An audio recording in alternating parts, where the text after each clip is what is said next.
अगला जो हमारा टॉपिक है वो है फंक्शन, और ये 11th का बहुत ही इंपॉर्टेंट टॉपिक है, तो इसे आपको अच्छे से याद होना चाहिए। सो आइए अब हम फंक्शन को पढ़ते हैं। राइट, सो अभी तक हमने पढ़ लिया, अगर हमारे पास सेट ए है और एक सेट बी है तो हम ए क्रॉस बी करना जान लिए हैं। राइट, और हमने ये भी देख लिया है कि number of element in A cross B कितने आने वाले हैं। राइट, अब हमको ये पता है कि ए क्रॉस बी के जो सबसेट्स होते हैं उन्हीं को क्या बोलते हैं हम, रिलेशंस। तो यहाँ पे हमने सिर्फ 3 रिलेशन लिखे हैं, 3 नए रिलेशंस लिखे हैं मैंने आपके सामने। ए क्रॉस बी से ही 3 रिलेशन लिखे हैं। आपको पता है आप मल्टीपल रिलेशन लिख सकते हो 2 रेज टू पावर इस सेट में जितने भी एलिमेंट्स है, और इस सेट में नंबर ऑफ एलिमेंट्स होते हैं m इंटू n, जहां पे m इसके एलिमेंट होते हैं और n इसके एलिमेंट होते हैं। राइट, सो यहाँ पे हमारे पास 3 रिलेशन है। राइट, अब रिलेशन ही क्या होते हैं, फंक्शंस। राइट, सो रिलेशन को ही क्या बोलोगे आप, फंक्शन होंगे, बट कुछ स्पेशल चीज होना चाहिए उस रिलेशन में। राइट, सो हम यहाँ पे अभी फंक्शन का डेफिनेशन पढ़ रहे हैं। A relation is said to be function, एक रिलेशन को ही हम फंक्शन बोलने वाले हैं। राइट, कुछ कंडीशन होना चाहिए, वो कंडीशन इंपॉर्टेंट है, वो कंडीशन हम देख लेते हैं। If every element of set A has one and only one image in set B, right? एक रिलेशन फंक्शन तब कहलाएगा जब सेट ए के हर एक एलिमेंट की एक इमेज हो सेट बी में। राइट, आप काफी आसानी से इस डेफिनेशन पढ़ सकते हैं। हम इसको एग्जांपल के थ्रू समझते हैं। तो सपोज करो ये मैंने 3 रिलेशन लिखे थे और सारे के सारे तीनों रिलेशंस को मैंने एरो डायग्राम पर बना दिए हैं। अब इन रिलेशन में से कौन से रिलेशन फंक्शन होंगे और कौन से रिलेशन फंक्शन नहीं होंगे ये हम देखते हैं। राइट, सो सबसे पहले R1 रिलेशन पे आते हैं। इन्होंने बोला है if every element of set ए, मतलब सेट ए के हर एक एलिमेंट की एक एक इमेज होना चाहिए सेट बी में, हर एक एलिमेंट की। तो यहाँ पे 2 इंपॉर्टेंट चीज है, एक तो एवरी एलिमेंट और दूसरा है one and only one image. Right, so इसको हम आसानी से देखते हैं। इसका मतलब ये हुआ कि सेट ए के कोई भी एलिमेंट खाली नहीं जाना चाहिए। दूसरी कंडीशन है कि सेट ए से जो भी एलिमेंट इंगेज है वो सिर्फ एक ही बार इंगेज हो। राइट, वापस से मैं रिपीट कर रहा हूं, इस डेफिनेशन का इनडायरेक्टली हम ऐसे समझ सकते हैं कि अगर एक रिलेशन ए टू बी जा रहा है सो सेट ए में हर एक एलिमेंट इंगेज होना चाहिए, कोई भी एलिमेंट खाली नहीं छूटना चाहिए। सेकंड कंडीशन है कि जो भी एलिमेंट इंगेज है वो सिर्फ एक एक बार ही इंगेज होना चाहिए। राइट, सो अगर ये 2 कंडीशन फुलफिल कर देता है आपका कोई भी रिलेशन तो वो फंक्शन बन जाता है। राइट, सो इसमें देखते हैं क्या इसके हर एक एलिमेंट इंगेज है, हाँ 1 इंगेज है, 2 भी इंगेज है, 3 भी इंगेज है। इसका मतलब पहला कंडीशन तो सेटिस्फाई हो गया। दूसरा कंडीशन ये बोल रहा है कि इंगेज जो हुए वो सिर्फ एक एक बार इंगेज होंगे। तो आप देख सकते हो 3 सिर्फ एक बार इंगेज है, 2 सिर्फ एक बार इंगेज है, बट 1 जो है वो 2 बार इंगेज है। एक 3 के साथ इंगेज है और एक 4 के साथ इंगेज है, मतलब ये फंक्शन नहीं होगा। It is not a function. Right, not a function. R2 पे आते हैं। क्या R2 रिलेशन आपका फंक्शन होगा? क्योंकि set A to set B गया है तो आपको सिर्फ सेट A पे ही ध्यान देना है। सेट A के हर एक एलिमेंट इंगेज होना चाहिए, तो हर एक एलिमेंट इंगेज नहीं है यहाँ पे। राइट, 3 देख सकते हो, 3 का कोई भी इंगेजमेंट नहीं है, मतलब ये एक फंक्शन नहीं होगा। Not a function. दोनों कंडीशन सेटिस्फाई होना चाहिए कि हर एक एलिमेंट भी इंगेज होना चाहिए और हर एक एलिमेंट एक एक बार इंगेज होना चाहिए। थर्ड पे आते हैं। आप देख सकते हो ए सेट का कोई भी एलिमेंट खाली नहीं जा रहा है, मतलब हर कोई इंगेज है, और आप देख सकते हो हर कोई एलिमेंट सिर्फ एक एक बार इंगेज है। राइट, इसका मतलब ये पर्टिकुलर रिलेशन जो है ये फंक्शन बनेगा। It is a function.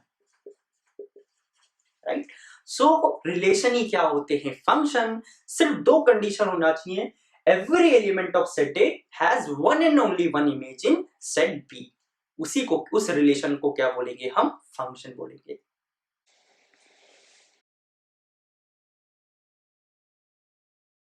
सो आइए अब हम एक एग्जांपल करते हैं। हमारा एग्जांपल है which of the followings are functions, इसमें से कौन कौन से रिलेशन फंक्शन होंगे ये आपको बताना है। राइट, तो पहला वाला पार्ट अगर हम देखें तो हमारा जो रिलेशन है वो set A to set B गया है। इसका मतलब फंक्शन पहचानने के लिए आपका पूरा कॉन्सेंट्रेशन सेट ए पे होना चाहिए, सेट बी पे आपका कॉन्सेंट्रेशन नहीं होना चाहिए। तो सिर्फ आपको सेट ए पे ध्यान देना है। सेट ए के ऊपर अगर दो कंडीशन फुलफिल हो जाती है तो वो फंक्शन बन जाता है, राइट। तो सेट ए पे ध्यान देंगे। सेट ए के कोई भी एलिमेंट खाली नहीं जाना चाहिए, हर एक एलिमेंट इंगेज होना चाहिए। 1 भी इंगेज है, 2 भी इंगेज है, 3 भी इंगेज है, इसका मतलब पहली कंडीशन सेटिस्फाई हो चुकी है। नाउ सेकंड कंडीशन सेट ए पे ही होती है और वो बोलते हैं हर एक एलिमेंट जो इंगेज है वो सिर्फ एक एक बार ही इंगेज होना चाहिए। सो 1 भी आप देख सकते हो सिर्फ एक बार इंगेज है, 2 भी एक बार इंगेज है और 3 भी एक बार इंगेज है। मतलब ये पर्टिकुलर रिलेशन एक फंक्शन बन गया है, राइट। सो ये जो रिलेशन है ये हमारा फंक्शन बन गया है और फंक्शन को हम स्मॉल एफ से डिनोट करने वाले हैं, राइट। सो स्मॉल एफ जो होगा वो हमारा फंक्शन होगा और ये जो फंक्शन होगा ये हमारा set A to set B जाने वाला है, राइट। अब वापस से रिपीट कर देता हूं, फंक्शन को स्मॉल एफ से डिनोट करने वाले और वो set A to set B जाएगा क्योंकि जो रिलेशन बना था वो set A to set B बना था। जो कार्टेशियन प्रोडक्ट हुआ तो वो ए क्रॉस बी का हुआ था और सेट ए और सेट बी आपको गिवन दे रखे हैं। सेट ए में 1 2 3, सेट बी में 4 5 6 6 आपके एलिमेंट होने वाले, राइट। अब यहाँ पे इंपॉर्टेंट चीज ये है कि अगर ये एक फंक्शन है तो जो सेट ए होता है, जो आपका सेट ए होने वाला है इसे हम बोलते हैं इनपुट सेट। इसे हम क्या बोलने वाले हैं, इनपुट सेट। और सेट बी को हम बोलने वाले हैं आउटपुट सेट। ये हमारे लिए क्या होगा, इनपुट सेट और ये हमारे लिए क्या होगा, आउटपुट सेट। इसे हम थोड़ी देर बाद समझने वाले हैं, राइट। एक और इंपॉर्टेंट चीज अगर मैं यहाँ पे पूछूं कि आपको डोमेन बताना है, राइट। सो डोमेन क्या होने वाला है, सो डोमेन क्या था, सेट ए में वो सारे एलिमेंट जो जो इंगेज हुए हैं। सो 1 भी इंगेज हुआ है, 2 भी इंगेज हुआ है और 3 भी इंगेज हुआ है, राइट। तो ये हमारा क्या हो जाएगा, डोमेन, राइट। आप देख सकते हो 1 भी इंगेज है, 2 भी इंगेज है और 3 भी इंगेज होने वाले हैं, राइट। अब हम वापस से जाते हैं डोमेन पे और हमने बोला था डोमेन में कि हर एक एलिमेंट इंगेज होना चाहिए। आपको पता है कि एक फंक्शन तभी होता है जब हर एक एलिमेंट इंगेज हो, राइट। इसका मतलब हम ये बोल सकते हैं कि डोमेन जो होगा इस केस में इंटायर सेट ए होने वाला है। इंटायर सेट ए का मतलब है कि सेट ए के हर एक एलिमेंट, क्योंकि ये फंक्शन है तो हर एक एलिमेंट ही इंगेज हुए होंगे। इसका मतलब सेट ए का कोई भी एलिमेंट खाली नहीं गया होगा, इसलिए जब हम डोमेन लिखेंगे तो कोई भी एलिमेंट खाली नहीं जाएगा। इसका मतलब ये तो पूरा इंटायर सेट ए ही आ जाएगा, राइट।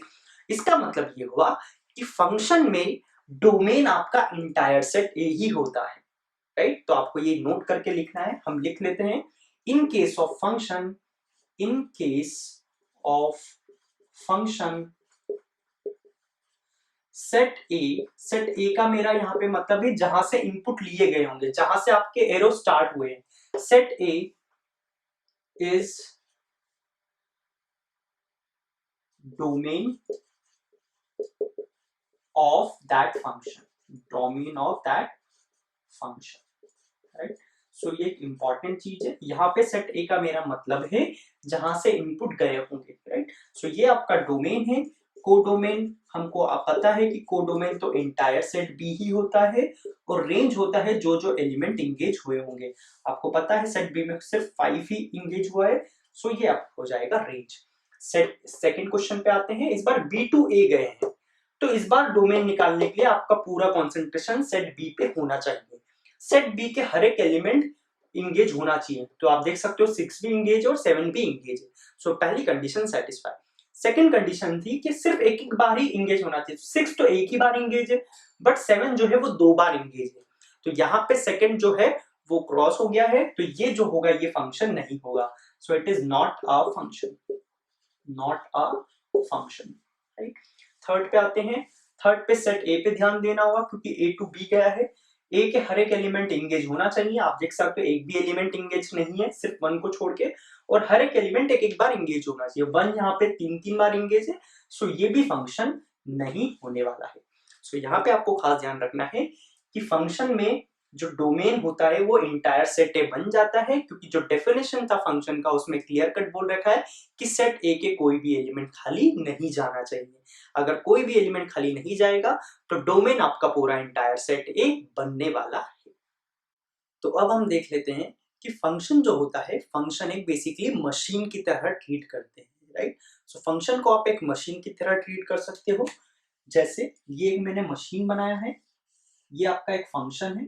आपको पता है मशीन के अंदर हम इनपुट डालते हैं तो हमें आउटपुट मिलता है, वैसे ही फंक्शन भी मशीन की तरह बिहेव करता है। इसमें अगर आप कुछ इनपुट डालोगे तो आपको आउटपुट मिल जाएगा। तो यहाँ से हम इनपुट डालने वाले हैं और यहाँ से हमें आउटपुट मिलने वाला है, राइट। तो बेसिकली मशीन की तरह ही काम करता है फंक्शन। अब हम देख लेते हैं ये एक फंक्शन था। सपोज करो इस मशीन में, इस फंक्शन में हमने 1 इनपुट डाला, तो ये मशीन कुछ ऐसा प्रोसेस करेगी ताकि आउटपुट क्या मिल जाए आपको 5 के बराबर। अगर हम इस मशीन में इनपुट डालते हैं 2, तो ये मशीन कुछ ऐसे प्रोसेस करेगी ताकि आपको आउटपुट कितना मिल जाएगा 5 के बराबर। अगर हम इस मशीन में इनपुट 3 डालते हैं तो ये मशीन कुछ ऐसे इनपुट करे, ऐसे प्रोसेस करने वाली है ताकि आपको आउटपुट क्या मिल जाएगा 5। अगर हम इस मशीन में 7 इनपुट दें, अगर यहां से हम अगर 7 इनपुट दें तो ये फंक्शन जो मशीन है, ये जो फंक्शन है, ये इसे रिजेक्ट कर देगी, राइट। ये इसको क्या कर देगी, रिजेक्ट, मतलब इसको, इसके अंदर आप वो वैल्यू रख ही नहीं सकते हो, इसके अंदर आप इनपुट की तरह वैल्यू नहीं रख पाओगे, राइट, क्योंकि 7 जो है वो इसके डोमेन में नहीं आ रहा है, राइट।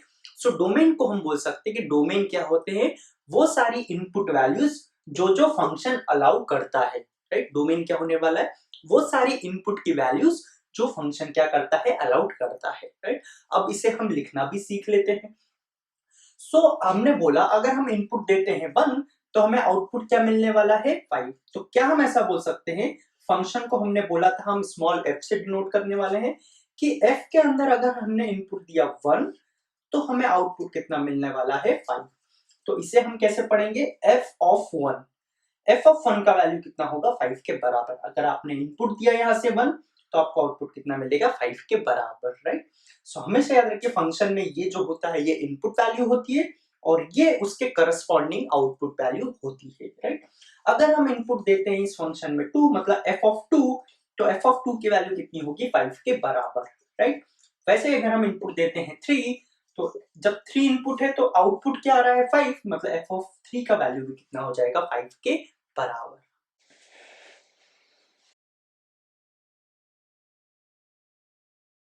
तो हमने अभी तक पढ़ा है कि फंक्शन जो होता है वो एक मशीन की तरह ट्रीट करते हैं, जहां पे हम कुछ इनपुट देते हैं, मशीन उसको प्रोसेस करती है, दैट मींस फंक्शन उसे प्रोसेस करता है और कुछ आउटपुट निकाल देता है, राइट।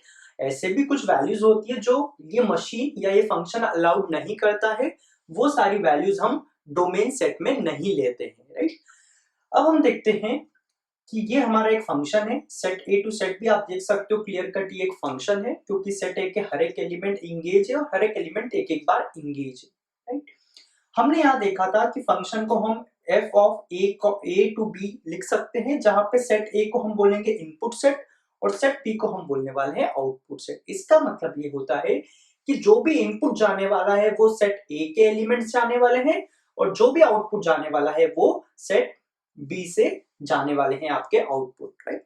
अब इनपुट को हम इन जनरल x से डिनोट करते हैं और आउटपुट को हम इन जनरल y से डिनोट करने वाले हैं फ्यूचर में, राइट। आपको हमेशा याद रखना है इनपुट को x से डिनोट करेंगे और आउटपुट को इन जनरल y से हम डिनोट करने वाले हैं फ्यूचर में, राइट। सो अगर मैं यहां से पूछूं कि f ऑफ 2 का वैल्यू कितना है, मतलब अगर एक फंक्शन में 2 इनपुट दिया आपने तो आउटपुट कितना आ रहा है, तो आप देखोगे 2 जब इनपुट दिया तो मशीन प्रोसेस करके आउटपुट कितना दे रही है 2 के बराबर, राइट। अब हमें पता है कि ये क्या होता है इनपुट विच इज x और ये क्या होता है आउटपुट विच इज y। तो हम लिख सकते हैं कि जो फंक्शन होता है वो कुछ इस तरीके से हम लिख पाते हैं कि f ऑफ x जो होगा वो y के बराबर होने वाला है, right. So f of x क्या होने वाला है, आउटपुट के बराबर आने वाला है, राइट। अब अगर हम इस फंक्शन को ध्यान से देखें और इस फंक्शन को ध्यान से देखें, दोनों में एक चीज का अंतर है, राइट। अगर इसको देखें तो हम देखेंगे यहाँ पे जो इनपुट हैं वो हमारे लिमिटेड है। आप देख सकते हो यहाँ पे हमारे इनपुट कितने हैं, सिर्फ 4 इनपुट है, राइट।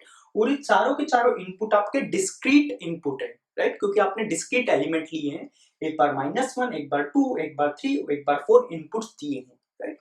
अगर ये देखें तो ये भी एक फंक्शन होगा, आप आराम से बना सकते हो। अगर इस फंक्शन को हम ध्यान से देखें तो एक फंक्शन है एक्स कॉमा वाई, जहां पे एक्स आपका इनपुट होगा क्योंकि set A to set B जाने वाले हैं, वाई आपका आउटपुट होने वाला है।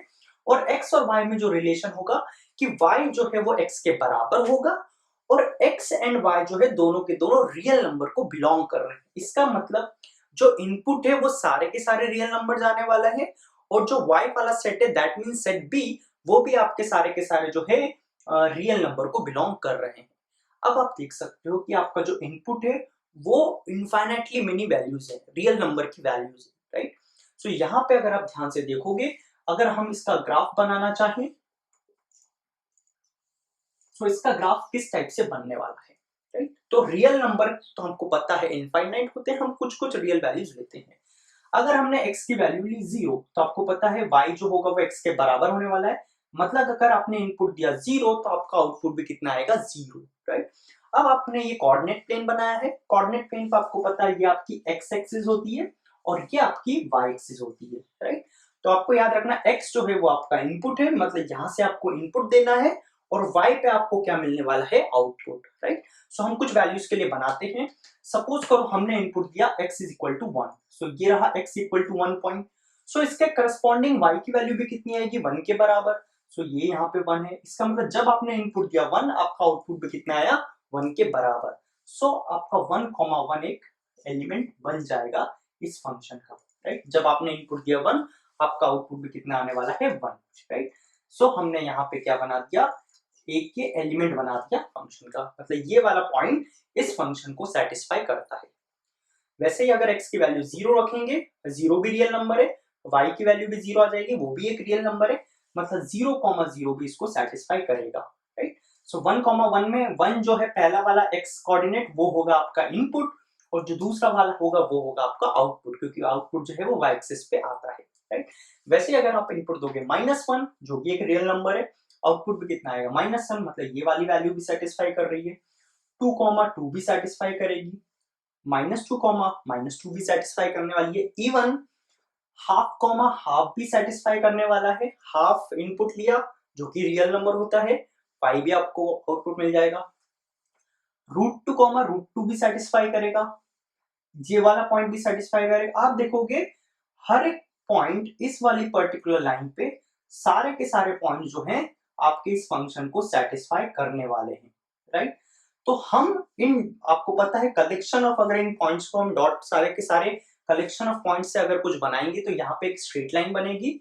इसका मतलब ये जो स्ट्रेट लाइन होगी ये पूरी की पूरी स्ट्रेट लाइन इस फंक्शन का ग्राफ होने वाला है। ये जो पूरी की पूरी स्ट्रेट लाइन है इस फंक्शन का क्या होने वाला है, एक ग्राफ होने वाला है। सो हम यहाँ लिख सकते हैं कि ये जो है y is equal to x जो है आपका एक फंक्शन है जहां पे f ऑफ x जो होगा वो y के बराबर होने वाला है, राइट। सो ये एक डिस्क्रीट फंक्शन है। डिस्क्रीट फंक्शन का यहाँ पे मतलब है कि आपके जो इनपुट्स हैं वो डिस्क्रीट वैल्यू ले रहे हो और यहाँ पे आप देखोगे आपके कंटिन्यूअस फंक्शन है, आपके इनपुट जो है वो कंटिन्यूअसली बढ़ते जा रहे हैं, उसी के करस्पॉन्डिंग आपके आउटपुट आते जाएंगे। सो अब जितने भी हम फंक्शन फ्यूचर में डील करेंगे वो इसी टाइप के फंक्शंस होंगे। वो डिसकंटिन्यूअस भी होते हैं बट उनके जो आपके इनपुट वैल्यूज जाने वाली है वो इनफाइनाइटली जाने वाली है, राइट। सो आगे हम कुछ स्टैंडर्ड फंक्शन पढ़ने वाले हैं और उनके ग्राफ देखने वाले हैं, राइट। अब हमें एक दूसरा एग्जांपल देखते हैं। तो हमारे एग्जांपल में पहला एक आपका एरो डायग्राम पर एक फंक्शन दे रखा है, दूसरा फंक्शन आपको रोस्टर फॉर्म में दे रखा है, राइट। एरो डायग्राम पर आप जो फंक्शन देख रहे हो उसमें सेट ए है, सेट बी है, आप देख सकते हो क्लियर कट ये एक फंक्शन है। सेट ए के कोई भी एलिमेंट खाली नहीं जा रहे हैं और सेट ए के हर एक एलिमेंट एक एक बार ही एंगेज है, राइट। सो ये एक फंक्शन होगा और ये फंक्शन इन्होंने बता रखा है ये y equal to x square type का फंक्शन है, जहां पे x होगा वो इनपुट बोलते हैं हम उससे। x जो है वो a को बिलोंग कर रहा है, मतलब इनपुट जो है आप सेट a में से लोगे। y जो है वो बिलोंग कर रहा है सेट b को, इसका मतलब y जो है आप आउटपुट जो है वो सेट b से लेने वाले, राइट। अगर मैं बोलूं आपसे कि आप इसका ग्राफ बनाइए, सो अगर हम इसका ग्राफ बनाते हैं तो ग्राफ हमें कोऑर्डिनेट प्लेन पे ही बनाना होता है, 2 डायमेंशनल कोऑर्डिनेट प्लेन, जहां पे एक x एक्सिस होगी, ये हमारी y एक्सिस होगी। तो हमारा पहला पॉइंट जो है वो आ रहा है -2,4, राइट। मतलब -2,4, -2 आपका x कोऑर्डिनेट हो जाएगा, आउटपुट आपका y है इसलिए वो y कोऑर्डिनेट होने वाला है। तो -2,4 को अगर आप प्लॉट करोगे -2 इधर के आने वाला है, 4 इधर के आने वाला है। सो ये बनने वाला है -2 कॉमा 4 ऊपर आने वाला है, तो ये बन जाएगा यहाँ पे -2, 4 पहला पॉइंट, राइट। अगला पॉइंट है आपका -1, 1 मतलब -1 जब आप इनपुट दोगे तो आपका आउटपुट कितने आने वाला है 1 के बराबर। सो ये हो जाएगा आपका -1, 0 अगला है आपका 0, 0, ये वाला पॉइंट होता है। 1, 1 ये वाला पॉइंट हो जाएगा। और अगला होगा आपका 2x कोऑर्डिनेट और y कोऑर्डिनेट 4, सो 2, 4 तो वो यहाँ कहीं आने वाला है, राइट। सो ये आपने ग्राफ तैयार कर दिया इस पर्टिकुलर फंक्शन का, राइट। सो यही आपका क्या होगा, ग्राफ होगा। अब अगर मैं बोलूं कि आपको ग्राफ इसका बनाना है, एक फंक्शन है f x, y, x आपको इनपुट लेना है, y आपको आउटपुट लेना है, और x और y में रिलेशन क्या है कि y जो है वो x स्क्वायर के बराबर है एंड x और y दोनों के दोनों रियल नंबर को बिलोंग कर रहे हैं। इसका मतलब सारे के सारे इनपुट इस बार आपको रियल नंबर की लेने पड़ेंगे, आपका करस्पॉन्डिंग आउटपुट भी आने वाले हैं, राइट। सो यहाँ पे अगर हम इसका ग्राफ बनाना चालू करेंगे, सो इस बार आपको ध्यान रखना है, अंतर ये होगा कि इस बार इनपुट आपको जो है वो सारे के सारे रियल नंबर लेने पड़ेंगे। हमने तो यहाँ सिर्फ 4 ही इनपुट लिए थे, 5 इनपुट लिए थे, यहाँ पे आपको इनफाइनाइट इनपुट लेना पड़ेंगे, राइट। सो फॉर एग्जांपल आपने अगर -3 इनपुट दिया, -3 एक रियल नंबर है, सो -3 अगर इनपुट दोगे तो आउटपुट कितना आएगा 9 के बराबर। सो -3 पर आउटपुट क्या आ रहा है आपका 9। सिमिलरली -2 पर इनपुट कितना होगा 4 के बराबर, -1 पे इनपुट आउटपुट कितना होगा 1 के बराबर, 0 पे कितना होगा 0 के बराबर, 1 पे आउटपुट कितना होगा, सो 1 पे आउटपुट 1 के बराबर होगा, 2 पे आउटपुट कितना होगा, सो 2 का स्क्वायर होगा 4, सो 2, 4 होगा, फिर यहाँ पे होगा 3, 9। 3 जब आप इनपुट दोगे आपको आउटपुट कितना मिलेगा 9 के बराबर। बट अभी तक आपने जो इनपुट लिए हैं वो -3, -2, -1, 0, 1, 2, 3 ही लिए हैं। आपको तो सारे के सारे रियल नंबर को लेना पड़ेगा। इसका मतलब √2 का भी स्क्वायर करना पड़ेगा। सो √2 का स्क्वायर कितना होगा 2 के बराबर, मतलब ये वाला आउटपुट इनपुट भी लेना पड़ेगा, ये वाला भी लेना पड़ेगा। तो सारे के सारे ये सारी वैल्यूज भी आपको इनपुट आउटपुट में लेना पड़ेगी, राइट। सो जितने भी मैंने डॉटेड बना रखे हैं ये सारे भी आपको इनपुट आउटपुट में लेना पड़ेंगे, राइट। अब ये कलेक्शन ऑफ पॉइंट्स जो बने हैं ये सारे के सारे इस फंक्शन को सेटिस्फाई करते हैं, राइट, क्योंकि आपने मल्टीपल इनपुट लिए। तो instead of making this dot dot infinite time, क्यों ना हम एक स्ट्रेट लाइन से इसे डिनोट कर दें, स्ट्रेट लाइन से नहीं, एक कर्व लाइन से। तो ये कुछ अगर इन सारे के सारे पॉइंट्स को अगर हम ज्वाइन करेंगे तो ये जो पॉइंट का कलेक्शन है वो कुछ ऐसे दिखने वाला है, राइट। सो ये हम बोल देंगे कि y is equal to x square का ग्राफ बन चुका है, राइट। सो इसे हम क्या बोलेंगे, y इक्वल टू एक्स का ग्राफ हो गया, राइट। अब यहाँ पे अगर मैं पूछूं कि आपको डोमेन बताना है, राइट, सो डोमेन आपका क्या होगा। सो डोमेन आपको हमेशा याद रखना, डोमेन कहाँ से आता है, इनपुट सेट से। इनपुट आपका ग्राफ पे कौन है, एक्स एक्सिस पर आता है, एक्स कोऑर्डिनेट आते हैं आपके। सो कौन कौन सी एक्स के वैल्यूज आप अलाउ कर रहे हो, क्या आप -500 करोगे अलाउड, यस करेंगे। -500 इनपुट पे आउटपुट कितना होगा -500 का स्क्वायर, वो भी इनपुट अलाउड है। -449 भी अलाउड है। तो आप देखोगे कि सारे के सारे रियल नंबर आपके डोमेन में आने वाले हैं, क्योंकि वो सारे के सारे इनपुट आपका फंक्शन अलाउ करता है। इसका मतलब इसमें डोमेन सेट में क्या होंगे, सारे के सारे रियल नंबर, राइट। नाउ हम देखते हैं कोडोमेन। कोडोमेन क्या होता है, कोडोमेन तो होता है entire set B. Entire set B मतलब जितने भी y की वैल्यूज आ रही है दैट मींस रियल नंबर, मतलब इसका कोडोमेन क्या होगा, सारे के सारे रियल नंबर, राइट। अब हम देखते हैं इंपॉर्टेंट चीज विच इज रेंज, राइट। इसका रेंज क्या आने वाला है। तो रेंज क्या होता है, जो भी आप इनपुट दोगे उसके करस्पॉन्डिंग आउटपुट क्या आ रहा है। इसका मतलब ये हुआ ग्राफ पर कि जो भी आप x की वैल्यू दे रही हो उसके करस्पॉन्डिंग y की क्या क्या वैल्यूज आ रही है, राइट। सो y की अगर आप वैल्यूज देखोगे ग्राफ पर तो क्या कभी भी y की वैल्यू -3 आ पाएगी, कभी भी y की वैल्यू क्या -3 आ पाएगी, नहीं आ पाएगी। क्यों, कि कोई भी नंबर का स्क्वायर -3 तो नहीं होता है। आप ग्राफ में भी देख सकते हो, आपका ग्राफ जो है वो y एक्सिस x जो आपका x एक्सिस है उसके ऊपर है पूरा का पूरा ग्राफ। तो जब भी आपको ग्राफ पर रेंज निकालना होता है आपको सिर्फ y एक्सिस पे देखना होता है। आप देखो y एक्सिस की कौन कौन सी वैल्यू अलाउड हो रही है, 0 से लेके इंफिनिटी तक, राइट।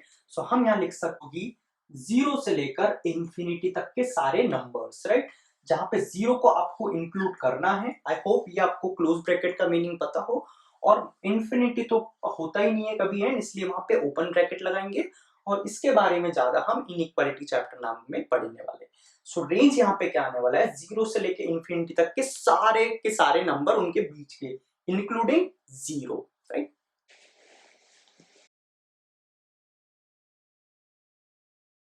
अब हम देखने वाले हैं कि ग्राफ की मदद से कैसे हम पहचान पाएंगे कि वो जो ग्राफ है वो फंक्शन का है या नहीं है, राइट। अभी तक हम एरो डायग्राम से पता कर सकते हैं कि वो पर्टिकुलर रिलेशन फंक्शन है या नहीं है। वैसे ही अब अगर हमको कुछ भी ग्राफ दे रखे तो सिर्फ ग्राफ को देख के अगर हमको पता लगाना हो कि ये जो ग्राफ है ये फंक्शन का है या फंक्शन का नहीं है, अगर इतना बताना है तो हम कैसे पता करेंगे फ्यूचर में, राइट। सो देखते हैं, सपोज करो ये ग्राफ दे रखा है, ये सिर्फ ये ग्राफ है, ये एक्स एक्सिस है, ये वाई एक्सिस है, राइट। और ये ग्राफ आपको पता है कि जो ग्राफ है ये इनफाइनाइटली मेनी पॉइंट से मिलके बना होगा। इसका मतलब इसके जो इनपुट्स होंगे वो बहुत सारे इनफाइनाइट होंगे।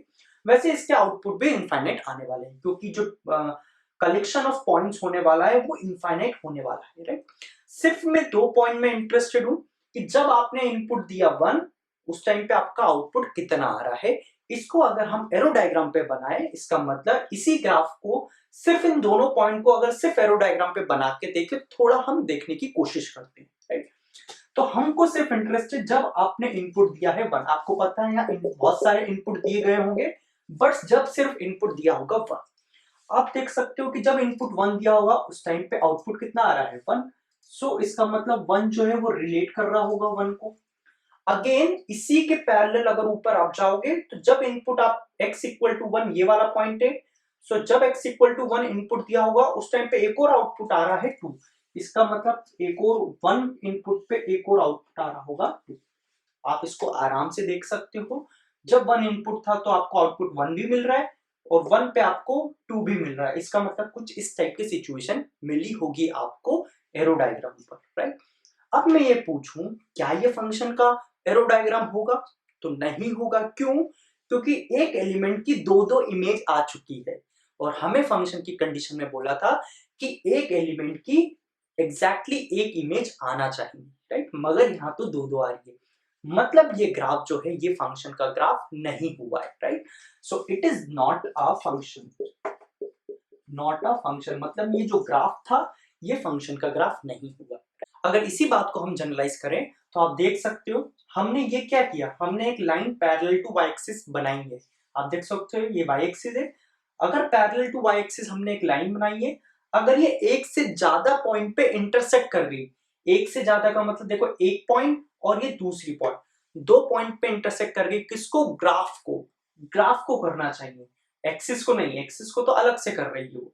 अगर एक line parallel to Y axis एक से ज्यादा पॉइंट पर ग्राफ को इंटरसेक्ट कर जाती है तो हम बोल सकते हैं कि कुछ इस टाइप की सिचुएशन आने वाली है।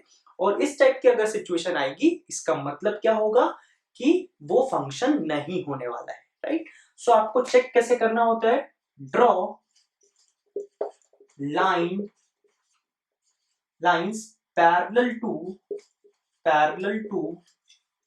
y axis if a single line intersect graph at more than one point, then जो ग्राफ है वो फंक्शन का नहीं होगा, then it is not a function, right. So आपको करना क्या है, आप parallel to Y axis line बनाते जाइए। अगर एक भी लाइन आपको ऐसी मिल गई जो वाई एक्सिस के पैरेलल है और वो ग्राफ को एक से ज्यादा पॉइंट को इंटरसेक्ट कर गई, तो वो जो ग्राफ है वो फंक्शन का ग्राफ नहीं होने वाला है। आप देख सकते हो आपको तो यहाँ पे इनफाइनाइटली मेनी वैल्यूज मिलने वाली है, ये भी एक ऐसी लाइन है जो 2 पॉइंट पे इंटरसेक्ट कर गई। सो आपको तो बहुत सारी लाइन मिल रही है, अगर एक भी लाइन मिल गई तो भी वो क्या होगा, फंक्शन नहीं होगा, क्योंकि इस टाइप की सिचुएशन अराइज हो जाएगी। यस, यहाँ पर भी इस टाइप की सिचुएशन अराइज होगी। फॉर एग्जाम्पल 2 इनपुट पे आपको कुछ आउटपुट मिला है, 2 पर भी 2 बार इनपुट मिला है, तो यहाँ पर भी वैसे, बट एक भी अगर मिल गया तो वो फंक्शन का ग्राफ नहीं होता है, राइट। सो क्या हम बोल सकते हैं कि जो सर्कल्स होते हैं क्या वो फंक्शंस होते हैं? क्या हम ऐसा बोल सकते हैं? सपोज करो एक सर्कल, क्या सर्कल्स कभी फंक्शन होंगे? नहीं होंगे। क्यों? क्योंकि जब हम parallel to Y axis line बनाना चालू करेंगे तो एक भी पॉइंट पे इंटरसेक्ट नहीं की, एक भी पॉइंट पे नहीं की, एक पॉइंट पे करके चले गई, बट ऐसी हमें एक लाइन तो पक्का मिल ही जाएगी जो ग्राफ को दो पॉइंट पे इंटरसेक्ट कर जाएगी, राइट। सर्कल के केस में आपको पता है कि वापस से घूम के आ जाता है, इसका मतलब एक लाइन भी अगर ऐसी मिल गई जो दो पॉइंट पे इंटरसेक्ट कर गई, मतलब ये फंक्शन नहीं होगा, नॉट अ फंक्शन, राइट। इसका मतलब हम बोल सकते हैं कि जो सर्कल्स होते हैं ये फंक्शन नहीं होते हैं। एक और एग्जांपल हम देख लेते हैं। अगर हम बोले कि क्या ये पर्टिकुलर जो ग्राफ है क्या ये फंक्शन का ग्राफ है, राइट। सो हम देखते हैं पैरेलल टू एक्सिस लाइन बनाना चालू करते हैं। ये वाली लाइन जो है एक भी बार इंटरसेक्ट नहीं कर गई, फिर आगे चलते हैं, एक बार इंटरसेक्ट करके गई, ग्राफ को एक बार इंटरसेक्ट करके गई तो फंक्शन हो सकता है। एक से ज्यादा पॉइंट पे नहीं करना चाहिए, अदरवाइज इस टाइप की सिचुएशन अराइज हो जाएगी। एक पॉइंट पे इंटरसेक्ट करके गई, एक पॉइंट इंटरसेक्ट करके गई, अगेन एक पॉइंट पे इंटरसेक्ट कर गई, मतलब आपको एक भी ऐसी लाइन नहीं मिली पैरेलल टू वाई एक्सिस कि वो ग्राफ को एक से ज्यादा पॉइंट पे इंटरसेक्ट करके गई। इसका मतलब ये जो है ये फंक्शन का ग्राफ होगा, right. So yes it is a function, right. तो काफी आसान है ग्राफ को पहचानना कि वो फंक्शन का ग्राफ है या नहीं है। सिंपली आपको क्या करना है, आप parallel to Y axis line बनाते जाइए, अगर एक भी लाइन आपको ऐसे मिल गई जो उस ग्राफ को एक से ज्यादा पॉइंट पे इंटरसेक्ट करके चले जाए तो वो ग्राफ फंक्शन का नहीं होता है, राइट।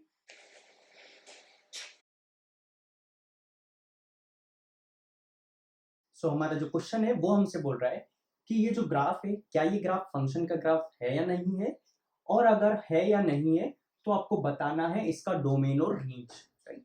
तो सबसे पहले हम पता करते हैं क्या ये ग्राफ फंक्शन का ग्राफ है या नहीं है, राइट। सो एक ग्राफ को अगर आपको पहचानना होगा कि वो फंक्शन का ग्राफ है या नहीं है तो हमने ये सीखा हुआ है कि आपको parallel to Y axis line बनानी होती है, और अगर एक सिंगल लाइन अगर आपको ऐसा मिल जाए जो उस ग्राफ को एक से ज्यादा पॉइंट पे इंटरसेक्ट कर जाए तो वो पर्टिकुलर ग्राफ फंक्शन का ग्राफ नहीं होता है, राइट। पहले अब हम ग्राफ को समझ लेते हैं। जो मैंने ब्लैक पेन से बनाया है वो आपका ग्राफ है, जो ब्लू डॉटेड लाइन है ये सिर्फ वैल्यू दिखाने के लिए पॉइंट्स है, राइट। आप इन डॉटेड जो पॉइंट्स हैं इनको आप ग्राफ में कंसिडर नहीं करते हो, राइट। सो आपको ये जो है ब्लैक वाला है ये ग्राफ है, ये पूरा का पूरा ब्लैक वाला जो पोर्शन है ये ग्राफ का पोर्शन है, ये आपका एक्स एक्सिस है और ये आपका वाई एक्सिस है। डॉटेड लाइन सिर्फ हमने कि क्या वैल्यू आ रही है कितनी वैल्यूज पर, सिर्फ वो बताने के लिए हमने मार्क किए हुए हैं, राइट। दूसरा इंपॉर्टेंट चीज होता है यहाँ पे एक सॉलिड डॉट होता है और एक ओपन डॉट होता है। सॉलिड डॉट का मतलब होता है वो वाला पॉइंट इंक्लूड हो रहा है, और ओपन डॉट का मतलब होता है वो वाला पॉइंट इंक्लूड नहीं हो रहा है, राइट। तीसरी इंपॉर्टेंट चीज यहाँ पर है कि ये जो ग्राफ है ये जाते जा रहा है ऐसे, तो ये ग्राफ कभी भी एक्स एक्सिस को टच नहीं कर रहा है, आप देख सकते हो कभी भी एक्स एक्सिस को टच नहीं कर पाएगा ये ग्राफ, राइट। तो सबसे पहले हम पहचानते हैं क्या ये ग्राफ फंक्शन का ग्राफ है या नहीं है। सो हम क्या करने वाले हैं, हम parallel to Y axis line बनाने वाले हैं। सो हमने सपोज करो ये एक लाइन बनाई, आप देखोगे ये पर्टिकुलर लाइन ग्राफ को एक भी पॉइंट पे इंटरसेक्ट नहीं कर रही है। अब हमने ये वाली लाइन बनाई, तो हम ये वाली लाइन जब बनाएंगे -3 के पैरेलल तो हम देखेंगे कि सिर्फ ग्राफ का एक ही पॉइंट आ रहा है वो है ये वाला ये जो डॉटेड लाइन है ये तो हम ग्राफ में इंक्लूड वैसे भी नहीं करते हैं, राइट। फिर हमने जो तीसरी लाइन बनाई वो यहाँ पे बनाई, तो आप देखोगे सिर्फ इस पॉइंट पे आपका ग्राफ जो है वो इंटरसेक्ट करेगा। यहाँ पर भी बनाओगे तो भी एक ही पॉइंट पे इंटरसेक्ट करेगा, यहाँ बनाओगे तो भी एक पॉइंट पे इंटरसेक्ट करेगा, यहाँ बनाओगे तो भी एक ही पॉइंट पे इंटरसेक्ट करेगा। 1 के पैरेलल अगर आप एक लाइन बनाओगे तो आप देखोगे यहाँ पे अगर आप एक लाइन बनाओगे सिर्फ इस पॉइंट पे ग्राफ को इंटरसेक्ट करेगा, यहाँ नहीं कर पाएगा क्योंकि ये एक ओपन ब्रैकेट है, राइट। यहाँ पे क्या है ये ओपन है, ये वाला पॉइंट आप इंक्लूड नहीं करना है आपको। फिर आप जब यहाँ कहीं ग्राफ पे पैरेलल वाला होगे तो यहाँ पे सिर्फ एक ही पॉइंट पे इंटरसेक्ट होगा। वैसे 2 के पैरेलल बनाओगे तो आप देखोगे 2 के पैरेलल पे एक भी पॉइंट पे इंटरसेक्ट नहीं करके जाएगा आपका ग्राफ, क्योंकि 2 के इस वाले पॉइंट पे ओपन है, इसका मतलब वो वाला पॉइंट इंक्लूड नहीं हो रहा है, और बाकी कहीं भी ग्राफ ब्लैक वाला पोर्शन हमें नहीं दिख रहा है। 2 से 3 के बीच में कभी भी अगर आप पैरेलल लाइन बनाओगे तो आप देखोगे एक भी बार ग्राफ को इंटरसेक्ट नहीं करेगा, क्योंकि ब्लैक वाला पोर्शन वहां पर नहीं है, राइट। वैसे ही 3 के पैरेलल अगर आप लाइन बनाओगे तो भी एक बार इंटरसेक्ट नहीं करेगा। 3 के बाद जब आप ग्राफ को बनाओगे तो वो एक एक पॉइंट पे इंटरसेक्ट करेगा, राइट। सो यहाँ से हमको समझ में आया कि हमको पैरेलल टू वाई एक्सिस जब हमने लाइन बनाई तो हमको एक भी लाइन ऐसी नहीं मिली जहां पे ग्राफ एक से ज्यादा पॉइंट पे इंटरसेक्ट करके चले जाए। हमको या तो एक भी पॉइंट नहीं मिला, एक भी इंटरसेक्शन पॉइंट नहीं मिला, या कभी कभी हमको एग्जैक्टली एक पॉइंट ऑफ इंटरसेक्शन मिला हुआ है, राइट। एक से ज्यादा हमें कभी भी पॉइंट ऑफ इंटरसेक्शन नहीं मिला है। इसका मतलब ये जो ग्राफ है ये फंक्शन का ग्राफ होने वाला है। So yes, it is a function. अब हमें पूछा गया है कि आपको डोमेन और रेंज बताना है इस पर्टिकुलर ग्राफ का, राइट। अब डोमेन जो होता है, डोमेन क्या होता है, इनपुट वैल्यू, और जो आपका रेंज होता है वो होता है आउटपुट वैल्यू, राइट। सो इनपुट वैल्यू हम हमेशा एक्स से डिनोट करते हैं। इसका मतलब एक्स एक्सिस पे कौन कौन से पॉइंट्स आपके आ रहे हैं वो आपको बताना है, डोमेन सेट में वो वाले पॉइंट्स होने वाले हैं, राइट। अब हम देखते हैं क्या -4 आपके डोमेन सेट में आएगा, नहीं आएगा, क्योंकि -4 के करस्पॉन्डिंग आपका ग्राफ आपको कुछ भी आउटपुट नहीं दे पा रहा है। आपका जो मशीन है, आपका जो फंक्शन है, वो कुछ भी आउटपुट नहीं दे पा रहा है -4 के करस्पॉन्डिंग, राइट। अब अगर आप यहाँ पे देखोगे तो आप देख सकते हो f ऑफ -3 का वैल्यू कितना है। इसका मतलब जब x का वैल्यू -3 रखोगे, जब मतलब इनपुट -3 रखोगे, तो उस टाइम पे आउटपुट कितना मिल रहा है आपको, आप देख सकते हो उस टाइम पे आउटपुट आपको मिल रहा है -2, राइट। इसका मतलब -3 आपके डोमेन सेट में होगा, क्योंकि वो वाली x की वैल्यू आपकी इंक्लूड होने वाली है, राइट। -3 से जस्ट इधर जाएंगे तो भी हमें देख पाएंगे कि ग्राफ कहीं ना कहीं इंटरसेक्ट करेगा और उसके करस्पॉन्डिंग आपकी वैल्यू कुछ ना कुछ आने वाली होगी। ये कुछ वैल्यू आने वाली होगी, -2 से बड़ी कुछ वैल्यू आने वाली होगी। वैसे ही आप आगे आ जाते जाओगे, इस वाले पॉइंट पे आओगे तो आप देखोगे जब आपने इनपुट कुछ डाला तो आपका आउटपुट इस बार 0 आ जाएगा। इसका मतलब y एक्सिस पे आपको 0 पॉइंट मिलने वाला है। सो आप देख सकते हो -3 से सारे के सारे इनपुट पे कुछ ना कुछ आंसर आपका ग्राफ देने वाला है। सपोज करो आपने ये वाला इनपुट दिया तो इसके करस्पॉन्डिंग ग्राफ आपको ये वाला कुछ ना कुछ आउटपुट देने वाला है, राइट। सो आप देख सकते हो -3 से स्टार्ट करोगे और 1 तक के सारे इनपुट पे आपको ग्राफ कुछ ना कुछ आंसर देने वाला है, राइट। सो हम बोल सकते हैं -3 से लेकर 1 तक के सारे पॉइंट, 1 को भी इंक्लूड करना है हमें और -3 को भी इंक्लूड करना है, क्योंकि -3 पे आउटपुट आ रहा है -2 और 1 पे आउटपुट आ रहा है 1 के बराबर, क्योंकि यहाँ पर क्या है, क्लोज ब्रैकेट है। इसका मतलब 1 पे आउटपुट कितना आ रहा है आपका, 1 के बराबर। सो हम बोल सकते हैं कि f ऑफ 1 का जो वैल्यू होगा वो 1 के बराबर आएगा। 1 पर 5 वैल्यू इसलिए नहीं आ पाएगा क्योंकि यहाँ पे ओपन ब्रैकेट है। इसका मतलब ये वाली वैल्यू इंक्लूड नहीं करना है आपको, ठीक। सो हम बोल सकते हैं -3 से 1 तो आने वाला है। आगे चलते हैं। 1 के बाद अब जब आप चलोगे तो आप देखोगे 1.0001 पर आपका आउटपुट जो है वो 5 आने वाला है, क्योंकि एग्जैक्टली 1 पे आपका जो आउटपुट है वो ओपन है। बाकी 1 के बाद तो आपका आउटपुट जो है 5 आने वाला है। 1.5 पे भी आपका आउटपुट 5 आने वाला है। 1.999 पे भी आपका आउटपुट 5 आने वाला है। एग्जैक्टली 2 पे आपका कुछ भी आउटपुट नहीं आने वाला है। आप देख सकते हो 2 पे आपका ब्रैकेट क्या है, ओपन, और बाकी का ग्राफ कहीं पर भी इंटरसेक्ट नहीं कर रहा है। इसका मतलब 1 से लेकर 2 तक की भी वैल्यू सारी की सारी इंक्लूड होने वाली है। तो हम बोल सकते हैं 1 को इंक्लूड करना है। सो आप 1 को इंक्लूड ऑलरेडी कर चुके हो और आपका कहाँ तक जा रहा है आउटपुट, 2। तो -3 से 2 तक के आपके सारे के सारे वैल्यूज अभी तक आ रहे हैं। 2 को इंक्लूड नहीं करना है क्योंकि ओपन ब्रैकेट लगा देना है हमको, राइट। अब 2 से लेकर 3 अब जब आप इनपुट डालोगे आप देखोगे आपका ग्राफ कहीं भी इंटरसेक्ट नहीं करेगा, ना 2 से 3 के बीच में आपको कोई भी आउटपुट नहीं मिलने वाला है। वैसे ही अगर आप 3 पे देखोगे, 3 पे भी आपको कुछ भी आउटपुट नहीं मिलने वाला है, मगर जैसे 3 को क्रॉस करोगे, 3.0001 पे आओगे तो आप देखोगे आपको कुछ ना कुछ आउटपुट मिलने वाला है।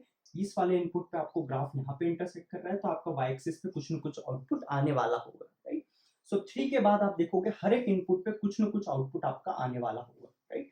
सो हम बोल सकते हैं कि 3 को इंक्लूड नहीं करना है और आप 3 के बाद इनफाइनाइट तक चले जाइए तो आपके सारे के सारे जो है आउटपुट कुछ ना कुछ आने वाले हैं ग्राफ के। सो बेसिकली ये हो जाएगा आपका डोमेन। अब ये भी एक सेट है और ये भी एक सेट है और आपको क्या करना है, डोमेन सेट लिखना था।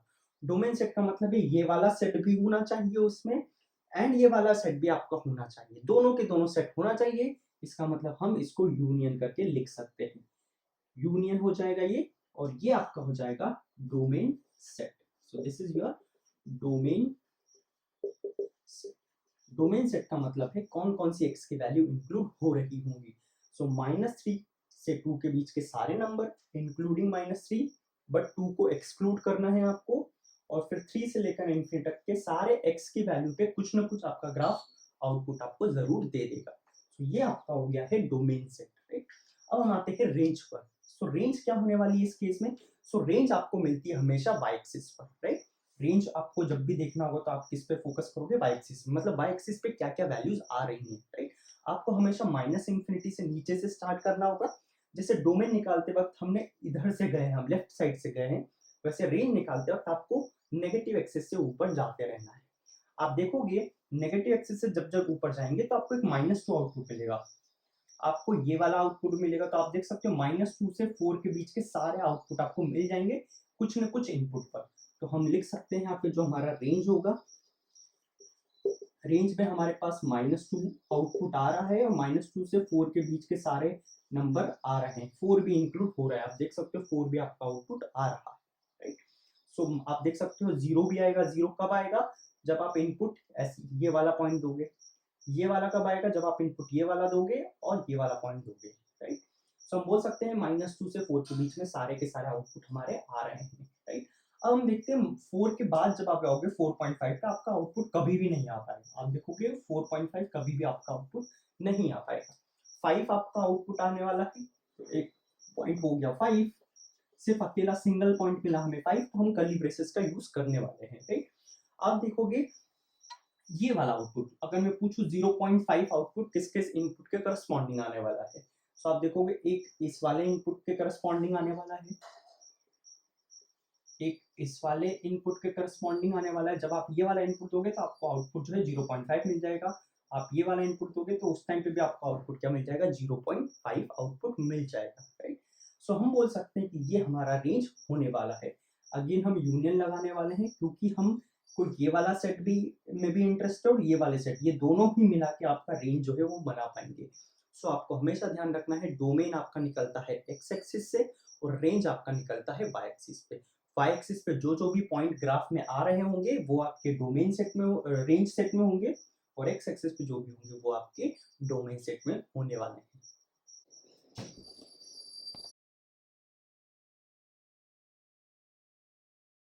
अब आगे हम पढ़ने वाले हैं कुछ स्टैंडर्ड फंक्शन के ग्राफ, राइट। ये सारे के सारे ग्राफ आपको याद होना चाहिए फ्यूचर के लिए, और इन सारे ग्राफ के आपको डोमेन और रेंज भी पता होना चाहिए, राइट। सो ये सारे स्टैंडर्ड ग्राफ है। सबसे पहले जो हम स्टैंडर्ड ग्राफ पढ़ने वाले हैं वो है पॉलिनोमियल फंक्शंस के ग्राफ, राइट। जो पॉलिनोमियल आपने आज तक पढ़े हुए हैं, हम पहले ये पता करेंगे क्या वो फंक्शन होते हैं, और फिर हम ये बताने वाले हैं कि उनका डोमेन और रेंज क्या होने वाला है, राइट। तो सबसे सिंपल जो फंक्शन होता है कांस्टेंट फंक्शन होता है, राइट। तो हमने पढ़ा हुआ है y is equal to c, जहाँ पे c एक कांस्टेंट नंबर है। For example y is equal to 2, या y इज इक्वल टू -3, या y इज इक्वल टू 4। आप सबने पढ़ा है ये एक लाइन होती है, स्ट्रेट लाइन, जो पैरेलल टू x एक्सिस होती है, राइट। सो हमने y is equal to C एक ग्राफ लिया है। आपको पता है y का वैल्यू ही f ऑफ x के बराबर हमको लेते हैं हम लोग। So F X is equal to C क्या एक फंक्शन होगा या नहीं होगा? सो हमें पता है कि वो ग्राफ जो लाइन आने वाली है पैरेलल टू एक्स एक्सिस होने वाली है, राइट। अब अगर हम पूछे क्या ये फंक्शन का ग्राफ है, तो हमें करना क्या है? Parallel to Y axis line बनाना है। आप देखोगे सिर्फ एक ही पॉइंट पे इंटरसेक्ट करेगा, इस वाले पॉइंट पे। यहाँ पे अगर एक लाइन बनाओगे तो भी इसी पॉइंट पे इंटरसेक्ट करेगा ग्राफ को। सो आप देखोगे कभी भी आपको एक ऐसा लाइन नहीं मिल पाएगा पैरेलल टू वाई एक्सिस जो एक से ज्यादा पॉइंट पे इंटरसेक्ट कर जाए ग्राफ को। इसका मतलब ये पर्टिकुलर कांस्टेंट फंक्शन जो होते हैं, कांस्टेंट जो कर्व होते हैं, ये फंक्शन के कर्व होने वाले हैं, राइट। अब अगर मैं पूछूं कि इस पर्टिकुलर फंक्शन का आपको डोमेन बताना है, राइट। सो डोमेन क्या होने वाला है? डोमेन वो सारी x की वैल्यू होती है जो ग्राफ या फंक्शन आपका इनपुट में लेता है। तो मेरा ये कहना है क्या -2 लेने से आपको कुछ ना कुछ आउटपुट मिलेगा? तो आप देखोगे -2 जब आप इनपुट लोगे तो आपका आउटपुट जो है वो सी के बराबर हो जाएगा, मतलब -2 वो है डोमेन सेट में आने वाला है। अब अगर बात किया जाए -1.99, अगर आप उसको इनपुट दोगे तो भी आपका आउटपुट सी आएगा। अगर आप -1 इनपुट दोगे तो भी आपका आउटपुट सी आने वाला है। अगर आप 0 इनपुट दोगे तो भी आपका आउटपुट सी आने वाला है। आप अगर 4.667 अगर इनपुट दोगे तो भी आपका आउटपुट क्या आने वाला है, सी, राइट। सो आप देख सकते हो कि पूरा का पूरा एक्स एक्सिस पे कुछ भी इनपुट दो आपको आउटपुट सी मिलने वाला है। इसका मतलब डोमेन क्या हुआ, कौन कौन से एक्स की वैल्यू आपको मिल रही है, तो आपको सारे के सारे रियल नंबर जो है वो डोमेन सेट में मिलने वाले हैं। आप रियल नंबर में कुछ भी इनपुट दीजिए आपको आउटपुट जो है कुछ न कुछ मिलने वाला होगा, राइट। सो यहाँ पे डोमेन जो है वो आर के बराबर आने वाला है। अब अगर हम बात करें कि इस पर्टिकुलर ग्राफ का रेंज कितना आने वाला है, सो रेंज क्या होता है, रेंज वाई एक्सिस पे आता है कि सपोज को कुछ आपने इनपुट दिया तो आपका आउटपुट कितना आएगा, तो आप देखोगे आपका आउटपुट हमेशा सी के बराबर आता है, राइट। और सी एक सिंगल नंबर है, मतलब डिस्क्रीट एलिमेंट है, इसलिए सिर्फ आपको एक आउटपुट हमेशा सिर्फ एक ही मिलेगा, वो मिलेगा सी। इसका मतलब इसका जो रेंज होगा वो होगा C. For example y is equal to 2 के लिए रेंज क्या होगा, तो वो होगा सिर्फ 2 एक एलिमेंट होगा, इसलिए उसको कर्ली ब्रेसेस के अंदर हम रख देंगे। तो इस पर्टिकुलर फंक्शन को हम बोलते हैं कांस्टेंट फंक्शन। ये हमारे लिए क्या हो गया, कांस्टेंट फंक्शन हो गया है, राइट। अब हम दूसरे पे आते हैं, f of x is equal to x, that means y is equal to x. आपको पता है y is equal to x linear equation in two variable में आपने पढ़ा है कि ये एक स्ट्रेट लाइन की तरह बिहेव करती है। y minus x is equal to 0, तो ये एक स्ट्रेट लाइन होने वाली है और ये स्ट्रेट लाइन कुछ इस तरीके से बनती है। इसका मतलब ये हुआ ये एक ऐसा फंक्शन है, ये एक ऐसा मशीन है जिसमें आप इनपुट जो भी देते हो सेम आउटपुट मशीन निकाल के दे देती है। फॉर एग्जाम्पल अगर आपने इनपुट दिया -2.2 तो ये मशीन जो है वो आपको आउटपुट भी 2.2 ही निकाल के दे देगी, मतलब जितना आप इनपुट दोगे उतना ही आपको आउटपुट मिलने वाला है, राइट। फॉर एग्जाम्पल अगर आपने 2 इनपुट दिया तो आपको आउटपुट भी कितना मिलेगा, 2 के बराबर। अगर आपने 0 इनपुट दिया तो आपको आउटपुट कितना मिलेगा, 0 के बराबर। अगर आपने इनपुट दिया -1 तो आपको y एक्सिस पे आउटपुट कितना मिलेगा, -1 के बराबर, राइट। सो क्या ये फंक्शन का ग्राफ होगा, आप देख सकते हो पैरेलल टू y एक्सिस जब आप लाइन बनाना चालू करोगे आपका ग्राफ हमेशा एक पॉइंट पे ही इंटरसेक्ट करेगा, कभी भी एक से ज्यादा पॉइंट पे इंटरसेक्ट नहीं मिल पाएगा। इसका मतलब ये ग्राफ जो है ये फंक्शन का ग्राफ होने वाला है, राइट। अब इसका अगर हम डोमेन की बात करें, सो डोमेन आप देखोगे कि सारे के सारे जो रियल नंबर है वो आपको डोमेन में मिलने वाले। आप कुछ भी इनपुट दो आपको कुछ ना कुछ आउटपुट तो मिलने ही वाला है। वैसे ही अगर हम रेंज की बात करें तो रेंज आपको पता है y एक्सिस पे क्या क्या आउटपुट मिल रहा है, y एक्सिस में आप पैरेलल टू x एक्सिस बनाओ आपको कुछ ना कुछ इनपुट मिल ही जाएगा उस आउटपुट के करस्पॉन्डिंग। इसका मतलब रेंज पे आपको सारे के सारे रियल नंबर मिलने वाले हैं y एक्सिस के ऊपर, right. So y is equal to x एक स्टैंडर्ड फंक्शन होता है जिसे हम f of x is equal to x बोलने वाले हैं और आपको इसका ग्राफ, डोमेन और रेंज पता होना चाहिए, राइट। अगला जो हमारा स्टैंडर्ड पॉलिनोमियल फंक्शन है वो है f of x is equal to x square, right. अब f of x equal to x square आप देख सकते हो ये एक ऐसा मशीन है, एक ऐसा फंक्शन है जिसमें आप जो भी इनपुट दोगे वो उसका स्क्वायर करके आउटपुट निकाल देगा। फॉर एग्जाम्पल अगर आपने -2 इनपुट दिया उस फंक्शन में तो आपका आउटपुट मिल जाएगा +4। अगर आपने 2 इनपुट दिया तो आपका आउटपुट मिलेगा +4, राइट। इसका मतलब ये कुछ अगर हम बात करें -2 पे आउटपुट मिलेगा आपको 4 और 2 पर भी सेम आउटपुट मिल जाएगा 4। इसका मतलब वेन डायग्राम जब आप बनाओगे, सॉरी जब आप इसका एरो डायग्राम बनाओगे तो कुछ इस टाइप की सिचुएशन आपको मिलने वाली है। -2 पे भी 4 मिलेगा और 2 पे भी 4 मिलेगा, तो ये फंक्शन तो होने वाला है क्योंकि अलग अलग पे एक एक लाइन निकल रही है आपकी। सो ये फंक्शन तो होगा। अगर आपको ग्राफ से पहचानना है पैरेलल टू एक्सिस लाइन बनाई, एक पॉइंट पे इंटरसेक्ट करी, पैरेलल टू एक्सिस एक पॉइंट, पैरेलल टू एक्सिस एक पॉइंट। इसका मतलब ये हुआ कि आप कुछ भी parallel to Y axis line बनाओगे आपको एक ही पॉइंट ऑफ इंटरसेक्शन मिलने वाला है, मतलब ये एक फंक्शन का ग्राफ तो होगा ही होगा, राइट। अब अगर यहाँ पे हम बोला जाए कि इसका डोमेन क्या होगा, तो आप देख सकते हो मैंने यहाँ पे एरो बनाए हैं। एरो का मतलब होता है ये ग्राफ आगे तक जाते जा रहा है, ये कभी भी रुक नहीं रहा है, राइट। सो अगर हम इसके डोमेन की बात करें तो डोमेन क्या होने वाला है, कौन कौन से इनपुट आपके ले सकता है, तो क्या -3.3 इनपुट ले सकता है ये ग्राफ, तो यस -3.3 पे कुछ ना कुछ आउटपुट निकाल देगा क्योंकि ये ग्राफ आगे जाने वाला है तो कुछ ना कुछ आउटपुट वाई एक्सिस पे निकल ही जाएगा। क्या ये 3 इनपुट लेगा तो 3 इनपुट पे भी, क्योंकि ये ग्राफ आगे तक जाएगा 3 इनपुट पे भी कुछ ना कुछ आउटपुट मिल ही जाएगा आपको। तो आप देखोगे सारे के सारे रियल नंबर जो है ये इसके डोमेन सेट में आने वाला है, मतलब ये सारे के सारे रियल नंबर एक्सेप्ट करता है ये ग्राफ। इस मशीन में अगर आप कोई भी रियल नंबर डालोगे ये आउटपुट पक्का कुछ ना कुछ देने ही वाला है, राइट। अब इसकी रेंज की बात करते हैं। सो अगर हम इसकी रेंज की बात करेंगे, इसका मतलब वाई एक्सिस पे कौन कौन सी वैल्यूज आ रही है। तो क्या कभी नेगेटिव वैल्यू आ पा रही है वाई एक्सिस पे, आप देखो क्या कभी -2 आउटपुट आ रहा है, नहीं आ रहा है। -2 आउटपुट कैसे नहीं आ रहा है, पैरेलल टू एक्सिस लाइन ना ग्राफ कहीं भी इंटरसेक्ट नहीं कर रहा है, मतलब वो पर्टिकुलर आउटपुट कहीं भी नहीं आ रहा है। सो आप देखोगे वाई एक्सिस पे कौन कौन सी वैल्यू आ रही है, 0 से लेकर इन्फिनिट तक के सारी की सारी वैल्यूज आने वाली है, इंक्लूडिंग 0। 0 पे आप देखोगे 0 इनपुट पे 0 आउटपुट मिलने वाला है। इसका मतलब इसका रेंज होगा 0 से लेकर इन्फिनिटी तक के सारे नंबर, इंक्लूडिंग 0। 0 को इंक्लूड करना है, क्यों करना है, क्योंकि 0 पे आपको आउटपुट मिल रहा है, 0 इनपुट पे 0 आउटपुट मिल रहा है, मतलब उसको इंक्लूड करना है रेंज के सेट में। और इन्फिनिटी और माइनस इन्फिनिटी पे हमेशा हम ओपन ब्रैकेट लगाते हैं बिना कुछ सोचे समझे, तो यहाँ हो जाएगा ओपन ब्रैकेट। इसका मतलब इसका रेंज होगा सारे के सारे positive real numbers including 0, right. अब हम आते हैं हमारे तीसरे ग्राफ पे, which is y is equal to x cube, right. हमने इसका भी ग्राफ 10th क्लास में पढ़ा हुआ है कि अगर आप इनपुट दोगे -1 तो आपको आउटपुट मिलेगा -1, अगर आप इनपुट दोगे -2 तो आपको आउटपुट मिलेगा -8, अगर आप इनपुट दोगे 2 तो आपको आउटपुट मिलेगा y एक्सिस पर 8, मतलब 2,8 पॉइंट होने वाला है वो। सो आप देखोगे ये भी एक फंक्शन का ग्राफ है, पैरेलल टू एक्सिस लाइन बनाओ, एक ही पॉइंट ऑफ इंटरसेक्शन आएगा, एक से ज्यादा नहीं आ पाएगा, तो ये भी एक फंक्शन होगा। इसका अगर हम डोमेन की बात करें तो आप देखोगे एक्स एक्सिस पे आप कोई भी रियल नंबर ले सकते हो, और रेंज की बात करें तो आप देखोगे वाई एक्सिस पर सारे के सारे रियल नंबर आ रहे हैं आउटपुट पर, राइट। सो ये इसका डोमेन और रेंज होने वाला है, राइट। अब मुझे ये बताइए आप कि क्या हम बोल सकते हैं, फॉर एग्जाम्पल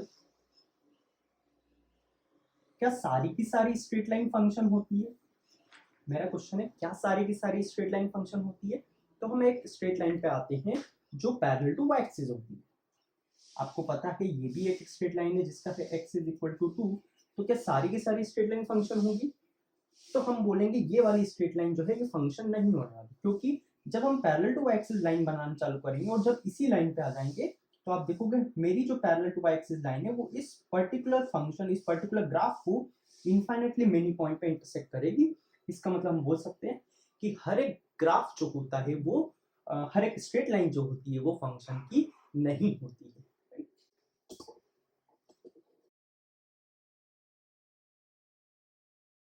जो हमारा अगला स्टैंडर्ड फंक्शन है वो है modulus function, right. Modulus function को हम एब्सोल्यूट फंक्शन भी बोलते हैं, एब्सोल्यूट वैल्यू फंक्शन भी बोला जाता है, और साथ ही साथ हम इसे मॉड फंक्शन भी। अब जो मॉड्यूलस फंक्शन है इसको कैसे डिफाइन किया गया है, इसे हम लिखते हैं मॉड ऑफ एक्स, राइट। आप इसे क्या बोल सकते हो, मॉड ऑफ एक्स। ये जो दो डंडे लगे हुए हैं इसे हम पढ़ते हैं मॉड, राइट। अब मॉड ऑफ एक्स एक ऐसा फंक्शन होता है जो हमेशा पॉजिटिव वैल्यू आपको निकाल के देने वाला है, राइट। इस मॉड का मतलब क्या होता है, फॉर एग्जाम्पल अगर हम इस फंक्शन में x का वैल्यू रखेंगे -2, राइट। अगर आप इसमें एक इनपुट दोगे -2, दैट मीन्स x की वैल्यू अगर आप -2 इनपुट दोगे तो मॉड उस चीज को क्या कर देगा, पॉजिटिव बना देता है, राइट। इसका मतलब जो आउटपुट आने वाला है f ऑफ -2 का जो आउटपुट आने वाला है वो 2 के बराबर हो जाता है। फॉर एग्जाम्पल अगर हम इसमें इनपुट देते हैं 2, तो 2 का मॉड कितना होने वाला है, तो हम यहाँ पे बोल सकते हैं क्योंकि 2 ऑलरेडी एक पॉजिटिव नंबर है, इसका मतलब मॉड अपने आप खुल जाएगा, तो भी आंसर कितना आने वाला है, 2 के बराबर। तो इसका मतलब ये हुआ कि मॉड फंक्शन कैसा फंक्शन है, मॉड फंक्शन एक ऐसा फंक्शन है या ऐसा मशीन है जिसमें अगर हम नेगेटिव वैल्यू देंगे तो मॉड उसे पॉजिटिव बना देगा। फॉर एग्जाम्पल -3 अगर आपने इनपुट दिया तो आपको आउटपुट कितना मिलेगा, 3 के बराबर। -2.3 अगर आपने इनपुट दिया तो आपको आउटपुट कितना मिलेगा, 2.3 के बराबर।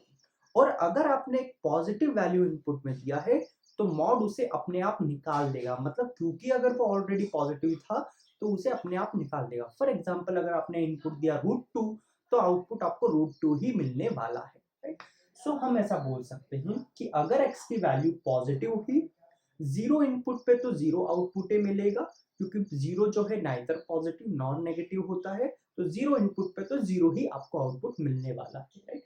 तो अगर x की वैल्यू आपने पॉजिटिव दी या फिर 0 दी, उस टाइम पे आउटपुट आपको x के बराबर ही मिलने वाला है, दैट मीन्स अगर आपने +3 इनपुट दिया तो आपको आउटपुट भी कितना 3 ही मिलने वाला है। That means F of x की वैल्यू किसके बराबर आ जाएगी 3 के बराबर।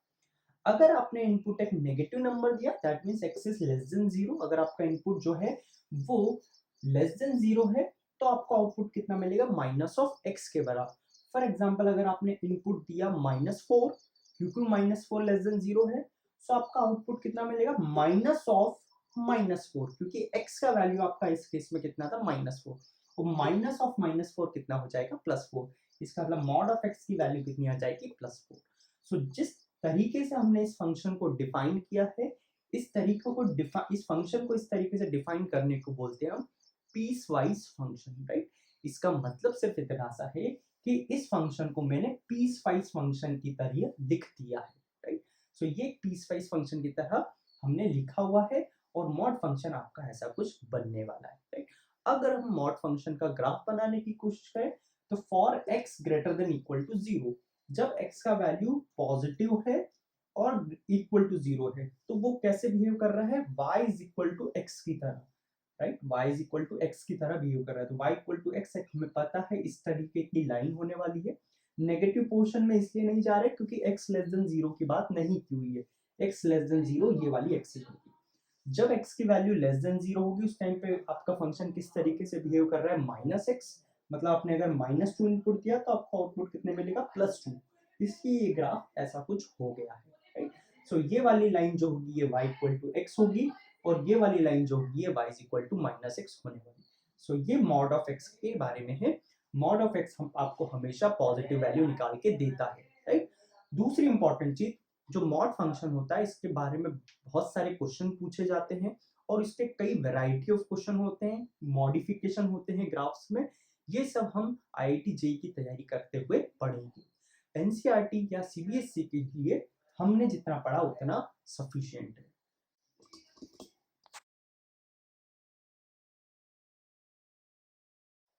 सो अगला जो हमारा फंक्शन है वो है greatest integer function, right. Greatest integer function को हम GIF फंक्शन भी बोलते हैं और हम उसे स्टेप फंक्शन भी बोलते हैं, राइट। जो ग्रेटेस्ट इंटीजर फंक्शन है उसे हम कुछ इस तरीके से लिखेंगे। हम उसे लिख सकते हैं f of x is equal to greatest integer of x, right. So यहाँ पे आप ऐसे मत समझिए कि ये क्लोज ब्रैकेट है ओपन ब्रैकेट है, यहाँ डोमेन रेंज या सेट की बात नहीं चल रही है। तो यहाँ पे हम इसको इस तरीके से लिखेंगे। अगर इस तरीके से एक फंक्शन मिलेगा आपको तो वो ग्रेटेस्ट इंटीजर फंक्शन होगा, राइट। आप इसको मिक्स नहीं करिए क्लोज ब्रैकेट ओपन ब्रैकेट से, वो अलग चीज होती है। वहां पे दो एलिमेंट्स आते हैं, यहाँ पे एक सिंगल एलिमेंट है, राइट। सो ग्रेटेस्ट इंटीजर फंक्शन इस तरीके से लिखते हैं। ग्रेटेस्ट इंटीजर फंक्शन का मीनिंग क्या है, राइट। सो क्लियर कट उन्होंने बोल रखा है ग्रेटेस्ट होना चाहिए और वो इंटीजर होना चाहिए, राइट। सो सपोज करो आपने कोई भी एक इनपुट लिया, राइट। तो मैंने एक रियल नंबर लाइन बनाई हुई है सिर्फ सिंपली समझने के लिए कि GI फंक्शन क्या होता है। फॉर एग्जाम्पल GI फंक्शन में आपने इनपुट दिया है 2.3, तो 2.3 का GIF कितना होगा, ग्रेटेस्ट इंटीजर कितना होगा। सो 2.3 रियल नंबर लाइन पे आपको पता है यहाँ कहीं पे आने वाला है।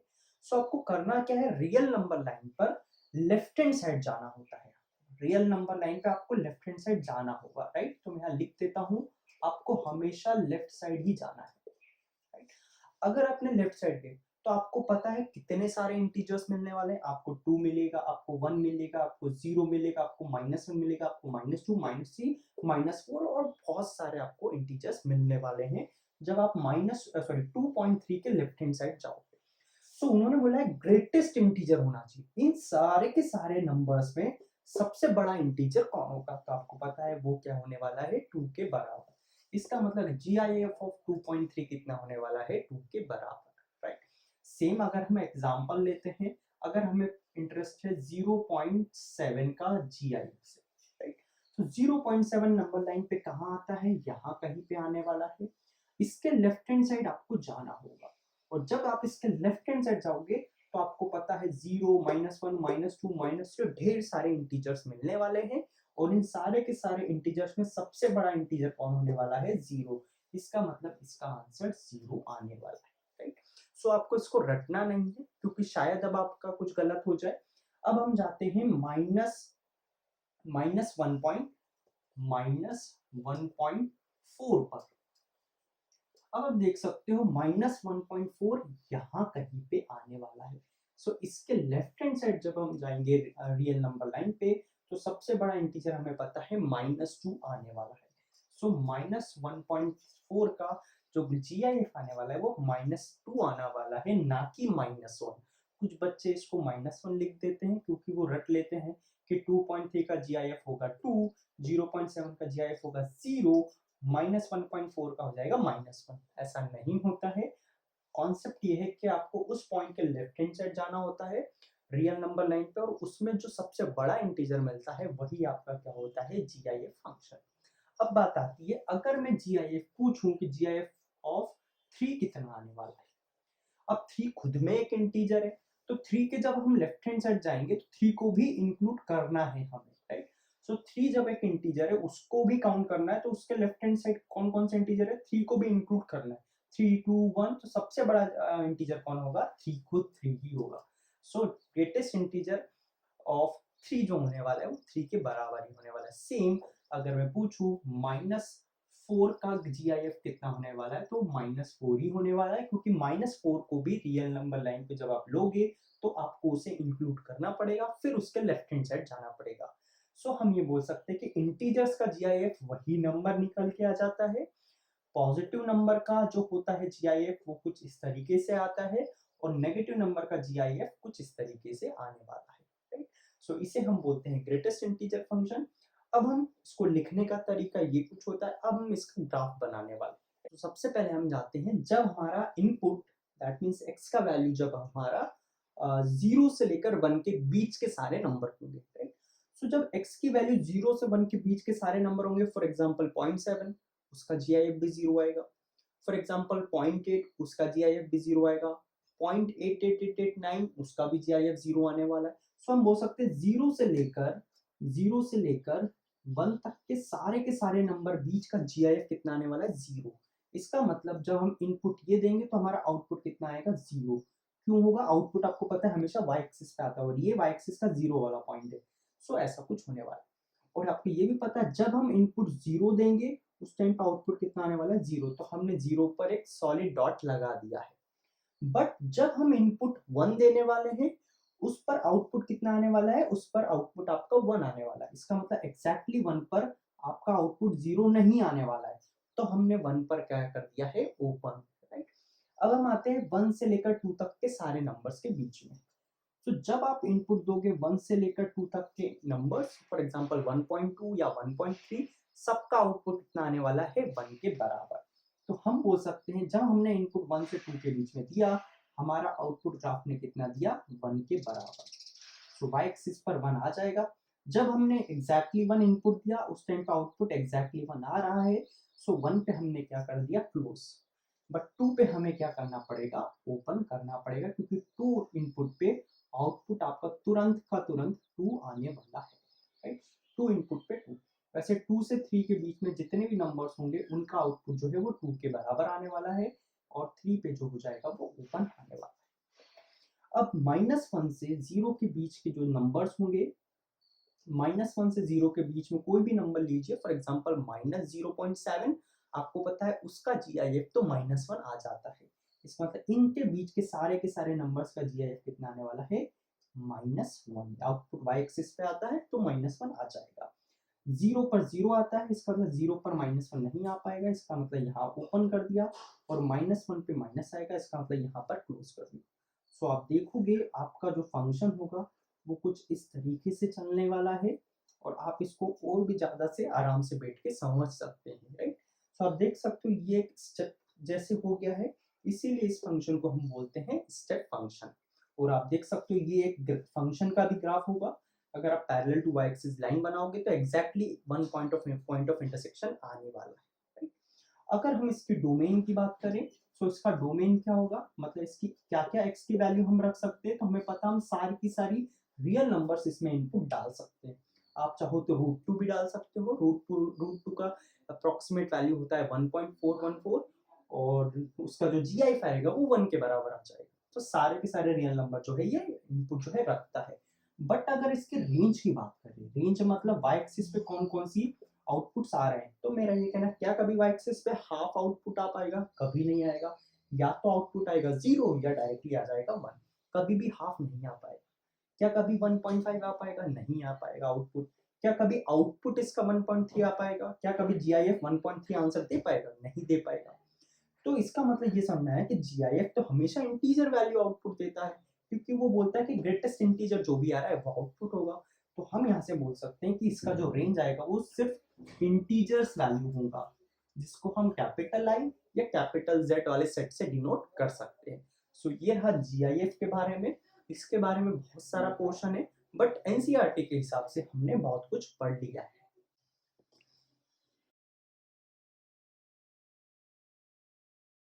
अगला जो हमारा स्टैंडर्ड फंक्शन है वो है सिग्नम फंक्शन, राइट। तो सिग्नम फंक्शन को इस तरीके से लिखते हैं हम S G N of x, right. ये एक फंक्शन है f x equal to signum of x, right. अब सिग्नम ऑफ एक्स को हमने पीस वाइज करके डिफाइन कर दिया है। पीस वाइज करके डिफाइन क्यों किया है? कि ऐसा बोलता है कि जब एक्स का वैल्यू पॉजिटिव हो, मतलब इस एक मशीन है, इस मशीन में जब भी आप पॉजिटिव वैल्यू डालोगे, फॉर एग्जांपल 4.7 या 9 या 10 या 1000, जब भी आप पॉजिटिव वैल्यू दोगे आपको हमेशा आउटपुट 1 देगा ये मशीन, राइट। फॉर एग्जांपल जब आप इनपुट डालोगे 0, जैसे आपने इनपुट 0 डाला आपका आउटपुट भी 0 मिल जाएगा, राइट। जब आप कोई भी एक नेगेटिव नंबर इनपुट में डालोगे इस मशीन के, इस प्रोसेस के, इस फंक्शन के, सिग्नम फंक्शन में, आपको आउटपुट तुरंत वो दे देगा -1 के बराबर, राइट। सो अगर हमसे कोई पूछे कि सिग्नम ऑफ 3.7 का आंसर कितना होगा, तो हमें तुरंत बोल देना है 1 क्यों? क्योंकि ये एक पॉजिटिव नंबर है।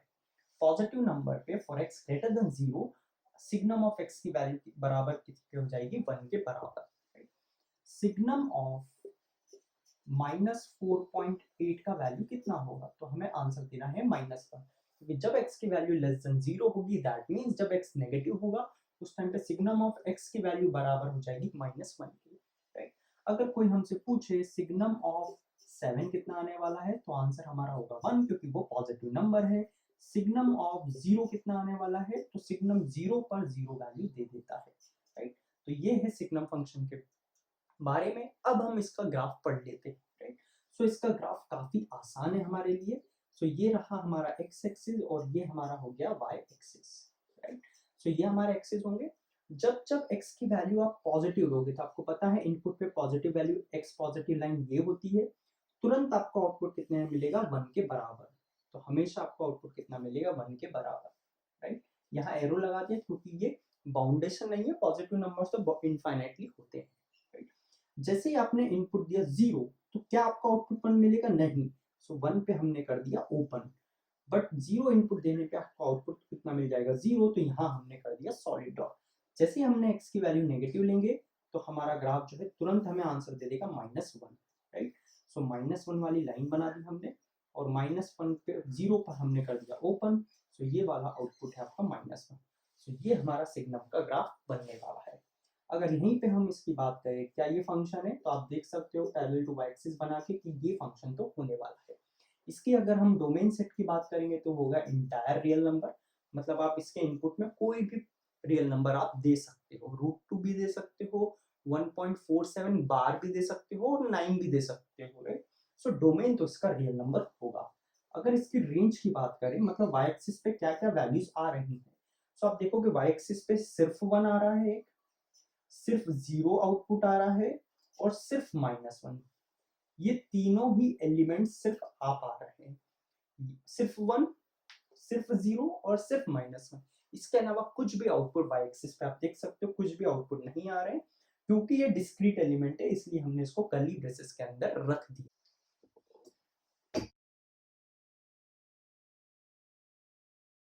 आगे हम देखने वाले हैं ऑपरेशंस ऑन सेट्स, राइट। दो सेट्स के बीच में हम क्या क्या ऑपरेशन लगा सकते हैं, क्या क्या चीजें कर सकते हैं, राइट। सो जो पहला ऑपरेशन है वो है हमारा एडिशन ऑपरेशन। दो फंक्शंस को आप ऐड कर सकते हो, राइट। सो हमने एक फंक्शन माना f of x which is 3x square, और एक हमारा दूसरा फंक्शन है जिसे हमने g ऑफ x करके नाम दिया है, और वो है माइनस ऑफ x, राइट।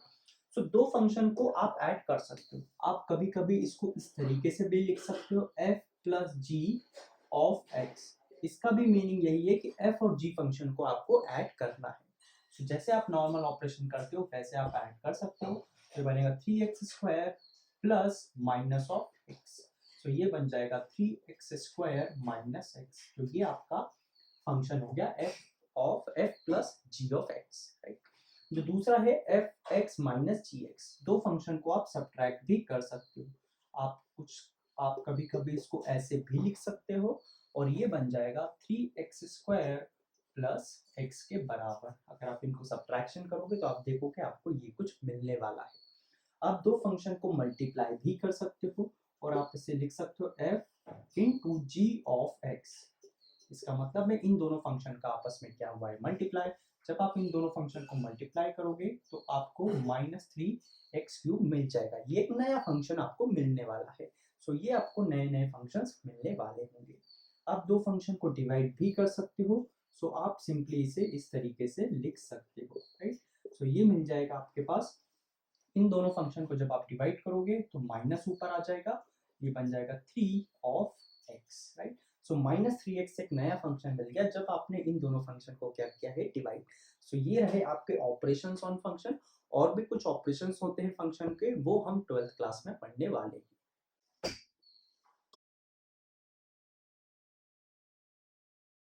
हमारा जो अगला टॉपिक है वो है फाइंडिंग डोमेन। आपको डोमेन निकालना हो, राइट। सो अभी तक हम डोमेन एरो डायग्राम पर निकालना सीख गए हैं और डोमेन हम ग्राफ के जरिए निकालना सीख गए हैं। अब हम डोमेन को निकालेंगे जब हमें एक्चुअल में कोई एक फंक्शन दे रखा हो, राइट। तो अगर हमको फंक्शन डायरेक्टली दे रखे, हम उसका ग्राफ नहीं बना पा रहे हैं, हम उसका एरो डायग्राम नहीं बना पा रहे हैं, तो फिर हम डोमेन कैसे निकालेंगे ये हम सीखने वाले हैं, राइट। तो सबसे पहले कुछ कंडीशंस होती है डोमेन निकालने के लिए। जब भी आपको numerator divide by denominator type की सिचुएशन आएगी तो आपको हमेशा याद रखना है डिनोमिनेटर कभी भी जीरो नहीं होना चाहिए, क्योंकि मैथमेटिक्स में 5 divided by zero not defined होता है। ये क्यों होता है? क्योंकि आप 5 को जीरो से डिवाइड नहीं कर सकते हो, क्योंकि डिनोमिनेटर में क्या आ चुका है, जीरो। सो वो चीज डिफाइंड नहीं होती है। और जो भी चीज डिफाइंड नहीं होती है मतलब वो वाली एक्स की वैल्यूज हम इंक्लूड नहीं कर पाएंगे हमारे डोमेन सेट में, क्योंकि हमारा फंक्शन वो वैल्यू एक्सेप्ट नहीं करेगा। और डोमेन का मीनिंग यही होता है कि वो सारी एक्स की वैल्यू जो आपका फंक्शन ले सकता हो, राइट। तो जब भी आपके पास न्यूमरेटर डिवाइड बाय डिनोमिनेटर वाली चीजें होंगी, आपको हमेशा याद रखना है कि आपका डिनोमिनेटर जो होना चाहिए वो जीरो के बराबर नहीं होना चाहिए, राइट। हम इसका एप्लीकेशन एक क्वेश्चन के थ्रू समझ लेंगे। अगर जब भी आपको अंडररूट ऑफ समथिंग टाइप की सिचुएशन मिले, अंडररूट के अंदर समथिंग कुछ भी हो, वो समथिंग हमेशा greater than equal to zero होना चाहिए, राइट। क्योंकि हमें पता है कि under root of negative number not defined है फिलहाल हमारे लिए, राइट। अभी तक हमने रियल नंबर के केस में under root of -3 not defined होगा, राइट। इसका मतलब जब भी अंडर रूट टाइप की सिचुएशन होगी, आपके अंदर वाला चीज उसके हमेशा कैसा होना चाहिए, greater than equal to zero. Zero भी हो सकता है या हमेशा कैसा होना चाहिए, पॉजिटिव। इसका भी एप्लीकेशन हम एक क्वेश्चन के थ्रू करने वाले हैं। जब भी न्यूमरेटर डिवाइडेड बाय डिनोमिनेटर और डिनोमिनेटर में अंडर रूट वाली चीजें होंगी, दैट मींस इन दोनों का कॉम्बिनेशन डिनोमिनेटर में भी आ चुका है और साथ ही साथ ये वाला चीज क्या हुआ है कि वो अंडर रूट में भी आ गया। तो अंडर रूट की वजह से हो जाता है fx is greater than equal to zero, right. Greater than equal to आ जाता, बट क्योंकि वो चीज डिनोमिनेटर में भी आ रही है, इसका मतलब कि डिनोमिनेटर जीरो भी नहीं होना चाहिए। इसका मतलब under root of something zero कब होता है, जब समथिंग क्या हो जाए, जीरो, मतलब वो भी आपको अलाउड नहीं करना है। इसलिए यहाँ से इक्वालिटी का साइन हटा दोगे तो आप देखोगे इस पर्टिकुलर चीज की वजह से वो डिफाइंड होगा, राइट। क्योंकि अंडर रूट ऑफ जीरो हो गया और अंडर रूट ऑफ जीरो होता है zero, numerator divide by zero not defined होता है, इसलिए हमको fx जीरो भी इंक्लूड नहीं करना होता है, राइट। सो इन दोनों का कॉम्बिनेशन हमने थर्ड में लिख दिया है। और अगला जो है वो लॉग का है। लॉगरिथम जिसने नहीं पढ़ा है प्लीज आप उसे पढ़िए। जिसने पढ़ लिया है तो लॉग हमने पढ़ा था पहले कि log of a to the base b कब कब डिफाइंड होता है, जब a ग्रेटर देन जीरो हो, b भी ग्रेटर देन जीरो हो और b जो होना चाहिए वो 1 नहीं होना चाहिए, राइट। सो ये सारी डेफिनेशंस होती हैं, कैसे हम इनकी मदद से कोई भी फंक्शन का जो है डोमेन आराम से पता कर पाएंगे, राइट। तो हम एक क्वेश्चन लेते हैं, find the domain of function fx is equal to this. ये आपका एक फंक्शन है, ये न्यूमरेटर में डिनोमिनेटर प्लस ये न्यूमरेटर ये डिनोमिनेटर। बेसिकली ये एक स्टैंडर्ड फंक्शन नहीं है, ये एक मिक्स ऑफ फंक्शंस है, राइट। सो हम इसका डोमेन निकालना सीखते हैं, राइट। तो पहले इस पोर्शन पे आते हैं। इस पोर्शन में हमें पता है कि न्यूमरेटर में जो है वो अंडर रूट आया है, इसका मतलब अंडर रूट के अंदर वाला चीज हमेशा कैसा होना चाहिए, ग्रेटर देन इक्वल टू 0, क्योंकि वो न्यूमरेटर में आ रहा है। डिनोमिनेटर में आता है तो हम इक्वलिटी हटा देते हैं उसमें, राइट। इसका मतलब एक कंडीशन ये मिली है हमें, मतलब हमारा x ऐसा कुछ होना चाहिए। अगर आप इसको सॉल्व करोगे तो आप देखोगे कि ये बन जाएगा -2 उधर चल जाएगा, इसका मतलब x जो होना चाहिए वो 2 से तो बड़ा होना चाहिए, राइट। सो इसे हमने कंडीशन 1 दे दी, क्योंकि अगर 2 से बड़ा आपका x नहीं हुआ, फॉर एग्जांपल -1 अगर हम इसमें इंक्लूड करेंगे तो -1 -2 हो जाएगा -3, अंडर रूट के अंदर -3 नॉट डिफाइंड होता है, मतलब वो पर्टिकुलर x की वजह से आपका फंक्शन नॉट डिफाइंड हो गया, इसका मतलब वो वाली x की वैल्यू आप इंक्लूड नहीं कर पाओगे, राइट। सो पहली कंडीशन यहाँ से मिल गई। अब इसमें अगर देखोगे x+3, इसका मतलब ये x+3 किसमें है, डिनोमिनेटर में, मतलब x+3 कभी भी 0 नहीं होना चाहिए, दैट मीन्स x कभी भी -3 के बराबर नहीं होना चाहिए। ये हमारी हो गई सेकेंड कंडीशन, राइट। यहाँ से हमें क्या समझ में आया कि हमारा x -3 नहीं होना चाहिए, बाई चांस x -3 हो गया तो ये डिनोमिनेटर 0 हो जाएगा और ये पूरा फंक्शन हमारा नॉट डिफाइंड हो जाएगा, हमारा फंक्शन कुछ भी आउटपुट नहीं देगा उस वाले केस में, राइट। अब हम इस पे न्यूमरेटर पे आते हैं, तो वहां पे एक लॉग है, तो लॉग का आर्गुमेंट हमेशा कैसा होना चाहिए, greater than 0, that means x हमेशा बड़ा होना चाहिए -1 से। तो थर्ड कंडीशन हमें यहाँ से मिल चुकी है, राइट। ये आप देखोगे तो ये सबके सब सेट्स ही हैं, ये बोल रहा है x जो होना चाहिए वो 2 से बड़ा होना चाहिए, x जो है -3 नहीं होना चाहिए, सब सेट्स हैं। अब हम आते हैं बेस पर, लॉग के बेस पे, तो लॉग के बेस पे कंडीशन क्या है कि x हमेशा बेस हमेशा पॉजिटिव होना चाहिए और बेस कभी भी 1 नहीं होना चाहिए। सो ये हमारी फोर्थ कंडीशन हो गई और ये हमारी फिफ्थ कंडीशन हो गई, राइट। अब डिनोमिनेटर में क्या लिखा है, under root of x+2, that means x+2 हमेशा कैसा होना चाहिए, ग्रेटर देन 0, क्योंकि ये कुछ इस टाइप की सिचुएशन मिलेगी, x+2 0 हो जाएगा तो ये अगेन अंडर रूट ऑफ 0 0 हो जाएगा, वो नॉट डिफाइंड हो जाएगा, इसका मतलब x+2 सिंपली क्या होना चाहिए, greater than 0, greater than equal to नहीं आएगा इस वाले केस में। सो यहाँ से हमें कंडीशन मिल गई कि x जो होना चाहिए हमारा क्या होना चाहिए, ग्रेटर देन -2। तो टोटल हमारे पास 6 कंडीशन मिली है x के ऊपर, राइट। अब हमको ये देखना है कि इन 6 कंडीशन में से कौन सा x की वैल्यू अलाउ करोगे आप, राइट। सो अगर आपको इस पूरे फंक्शन को डिफाइन करना है, मतलब आपको ऐसी x की वैल्यू चूज करना है जो इसको भी सेटिस्फाई कर दे, इसको भी सेटिस्फाई कर दे, इसको भी कर दे, इसको भी कर दे, इसको भी कर दे और इसको भी कर दे, मतलब आपको वो कॉमन एक्स निकालना है जो इन 6 के 6 कंडीशन को सेटिस्फाई करे, क्योंकि अगर ऐसे कॉमन एक्स हो गए जो सबको सेटिस्फाई कर देंगे तो आपका पूरा फंक्शन सेटिस्फाई हो जाएगा और उसकी वजह से आपका डोमेन वहां से निकल आएगा। इसका मतलब ये हुआ आपको इन 6 के 6 का क्या लेना है, इंटरसेक्शन। इंटरसेक्शन का मतलब होता है common region, right. So basically अब आपको क्या करना है, फर्स्ट का इंटरसेक्शन 2 इंटरसेक्शन 3, मतलब इन टोटल 6 के 6 सेट्स का जो कंडीशंस आएंगी हमारी, उन सब का क्या लेना है आपको, कॉमन रीजन कौन कौन सा आ रहा है, राइट। सो आप रियल नंबर लाइन पे इन 6 का हम क्या ले सकते हैं, कॉमन रीजन, राइट। सो हम देखते हैं हमारा आंसर क्या आने वाला है।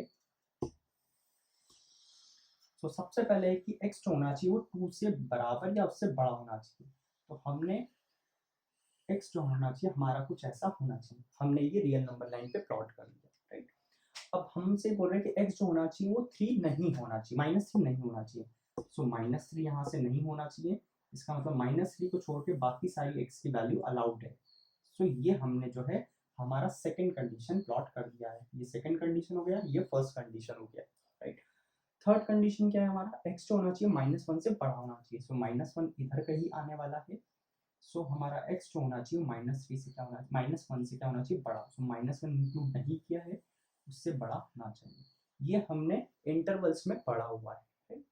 अब हमें फोर्थ कंडीशन क्या बोल रहा है, x होना चाहिए वो 0 से बड़ा होना चाहिए, तो 0 कहीं यहाँ आने वाला है, सो 0 से बड़ा होना चाहिए,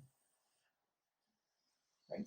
अब हमसे क्या बोला जा रहा है, x जो होना चाहिए 1 नहीं होना चाहिए, सो 1 यहाँ कहीं आएगा, सो मतलब 1 को छोड़ के बाकी सारी x की वैल्यू आपको अलाउड करनी है। और फिर यहाँ पे बोला जा रहा है x जो होना चाहिए वो ग्रेटर देन क्या होना चाहिए, -2, सो -2 यहाँ कहीं आने वाला है, x जो होना चाहिए -2 से बड़ा आना चाहिए, राइट।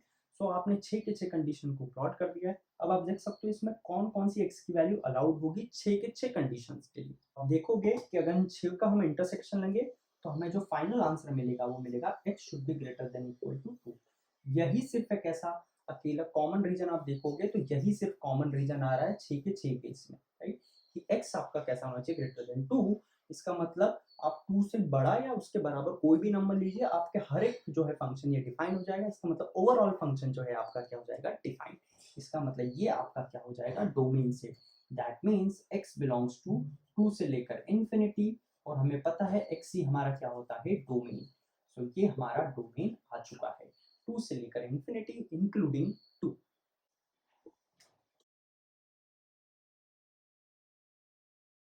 आगे देखने वाले हैं कि हम रेंज कैसे निकालेंगे, राइट।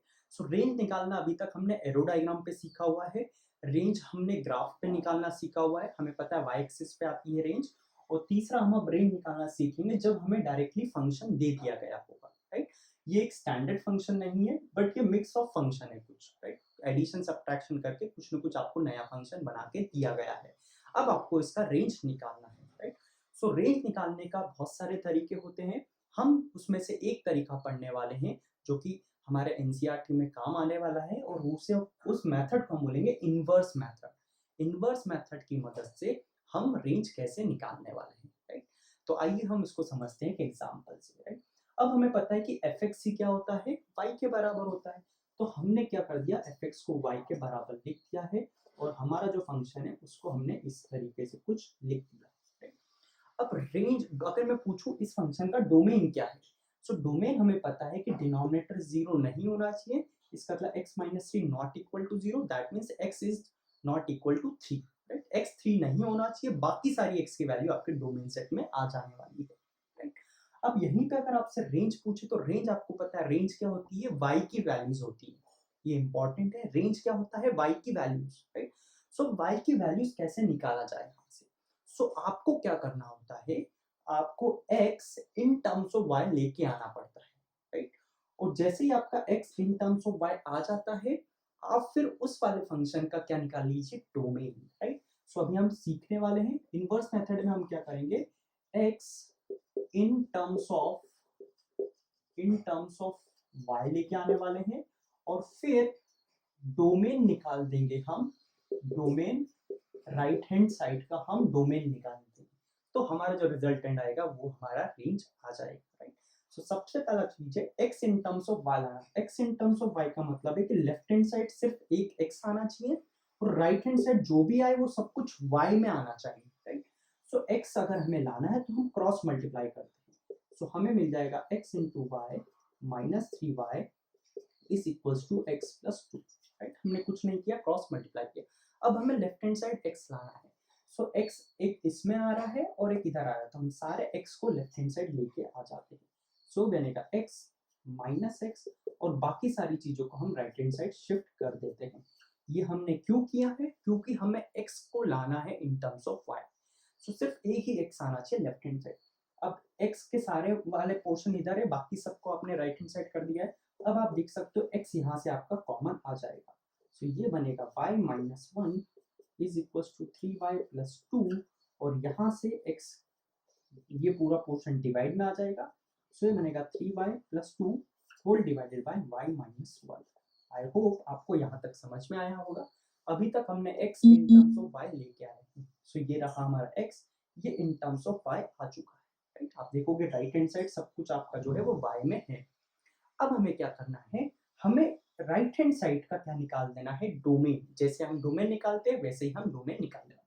सो ये न्यूमरेटर डिवाइड बाय डिनोमिनेटर वाली सिचुएशन है, कोई लॉगरिथम नहीं है यहाँ पे कोई अंडर रूट नहीं है, तो सिंपली हम बोल सकते हैं इसका डोमेन होगा कि y माइनस वन जो होना चाहिए कभी भी जीरो नहीं होना चाहिए, दैट मीन्स y कभी भी वन नहीं होना चाहिए। अब y अगर वन नहीं होगा तो y क्या क्या होगा, तो y belongs to minus infinity से वन यूनियन वन से लेकर इंफिनिटी। आप देख सकते हो मैंने वन को एक्सक्लूड कर दिया है, या सिंपली आप यह भी बोल सकते हो, या आप इसको इंटरवल के टर्म्स में भी लिख सकते हो। आप देखो वन मैंने दोनों जगह इंक्लूड नहीं किया है, तो माइनस इंफिनिटी से वन तक के सारे नंबर और वन से इंफिनिटी तक के सारे नंबर। आपको पता है इंफिनिटी और माइनस इंफिनिटी पे ओपन ब्रैकेट लगता है हमेशा। सो वन को छोड़ के सारे के सारे y की वैल्यूज आने वाली है। और आपको पता है y की ही वैल्यू क्या होती है, रेंज होती है। इसका मतलब रेंज जो आने वाला है इस वाले का आंसर, रेंज क्या आने वाला है, रेंज आने वाला है आपका y is not equals to 1। 1 को छोड़ के सारे नंबर्स आपके रेंज सेट में आने वाले। अब हम दूसरे क्वेश्चन की तरफ चलते हैं। तो y is equals to under root of x plus 2, right. हम सिंपली देख सकते हैं यहाँ से कि जो under root of x plus 2 है, तो ये कभी भी नेगेटिव वैल्यू नहीं देने वाला है, y की कभी नेगेटिव वैल्यू नहीं आने वाली। क्यों? क्योंकि ये अंडर रूट है, अंडर रूट से कभी भी नेगेटिव आंसर्स नहीं मिलने वाले हैं आपको। इसका मतलब हम यहाँ से बोल सकते हैं कि y का जो आंसर होगा वो सारे के सारे पॉजिटिव रियल नंबर होने वाले हैं, इंक्लूडिंग जीरो, यूनियन जीरो को इंक्लूड करके, राइट। सो या फिर हम बोल सकते हैं जो y बिलोंग करेगा वो 0 से लेकर इंफिनिटी तक के सारे नंबर्स बिलोंग करेगा, क्योंकि अंडर रूट कभी भी नेगेटिव आंसर्स नहीं देता है, मतलब y की कभी नेगेटिव वैल्यू नहीं आने वाली है।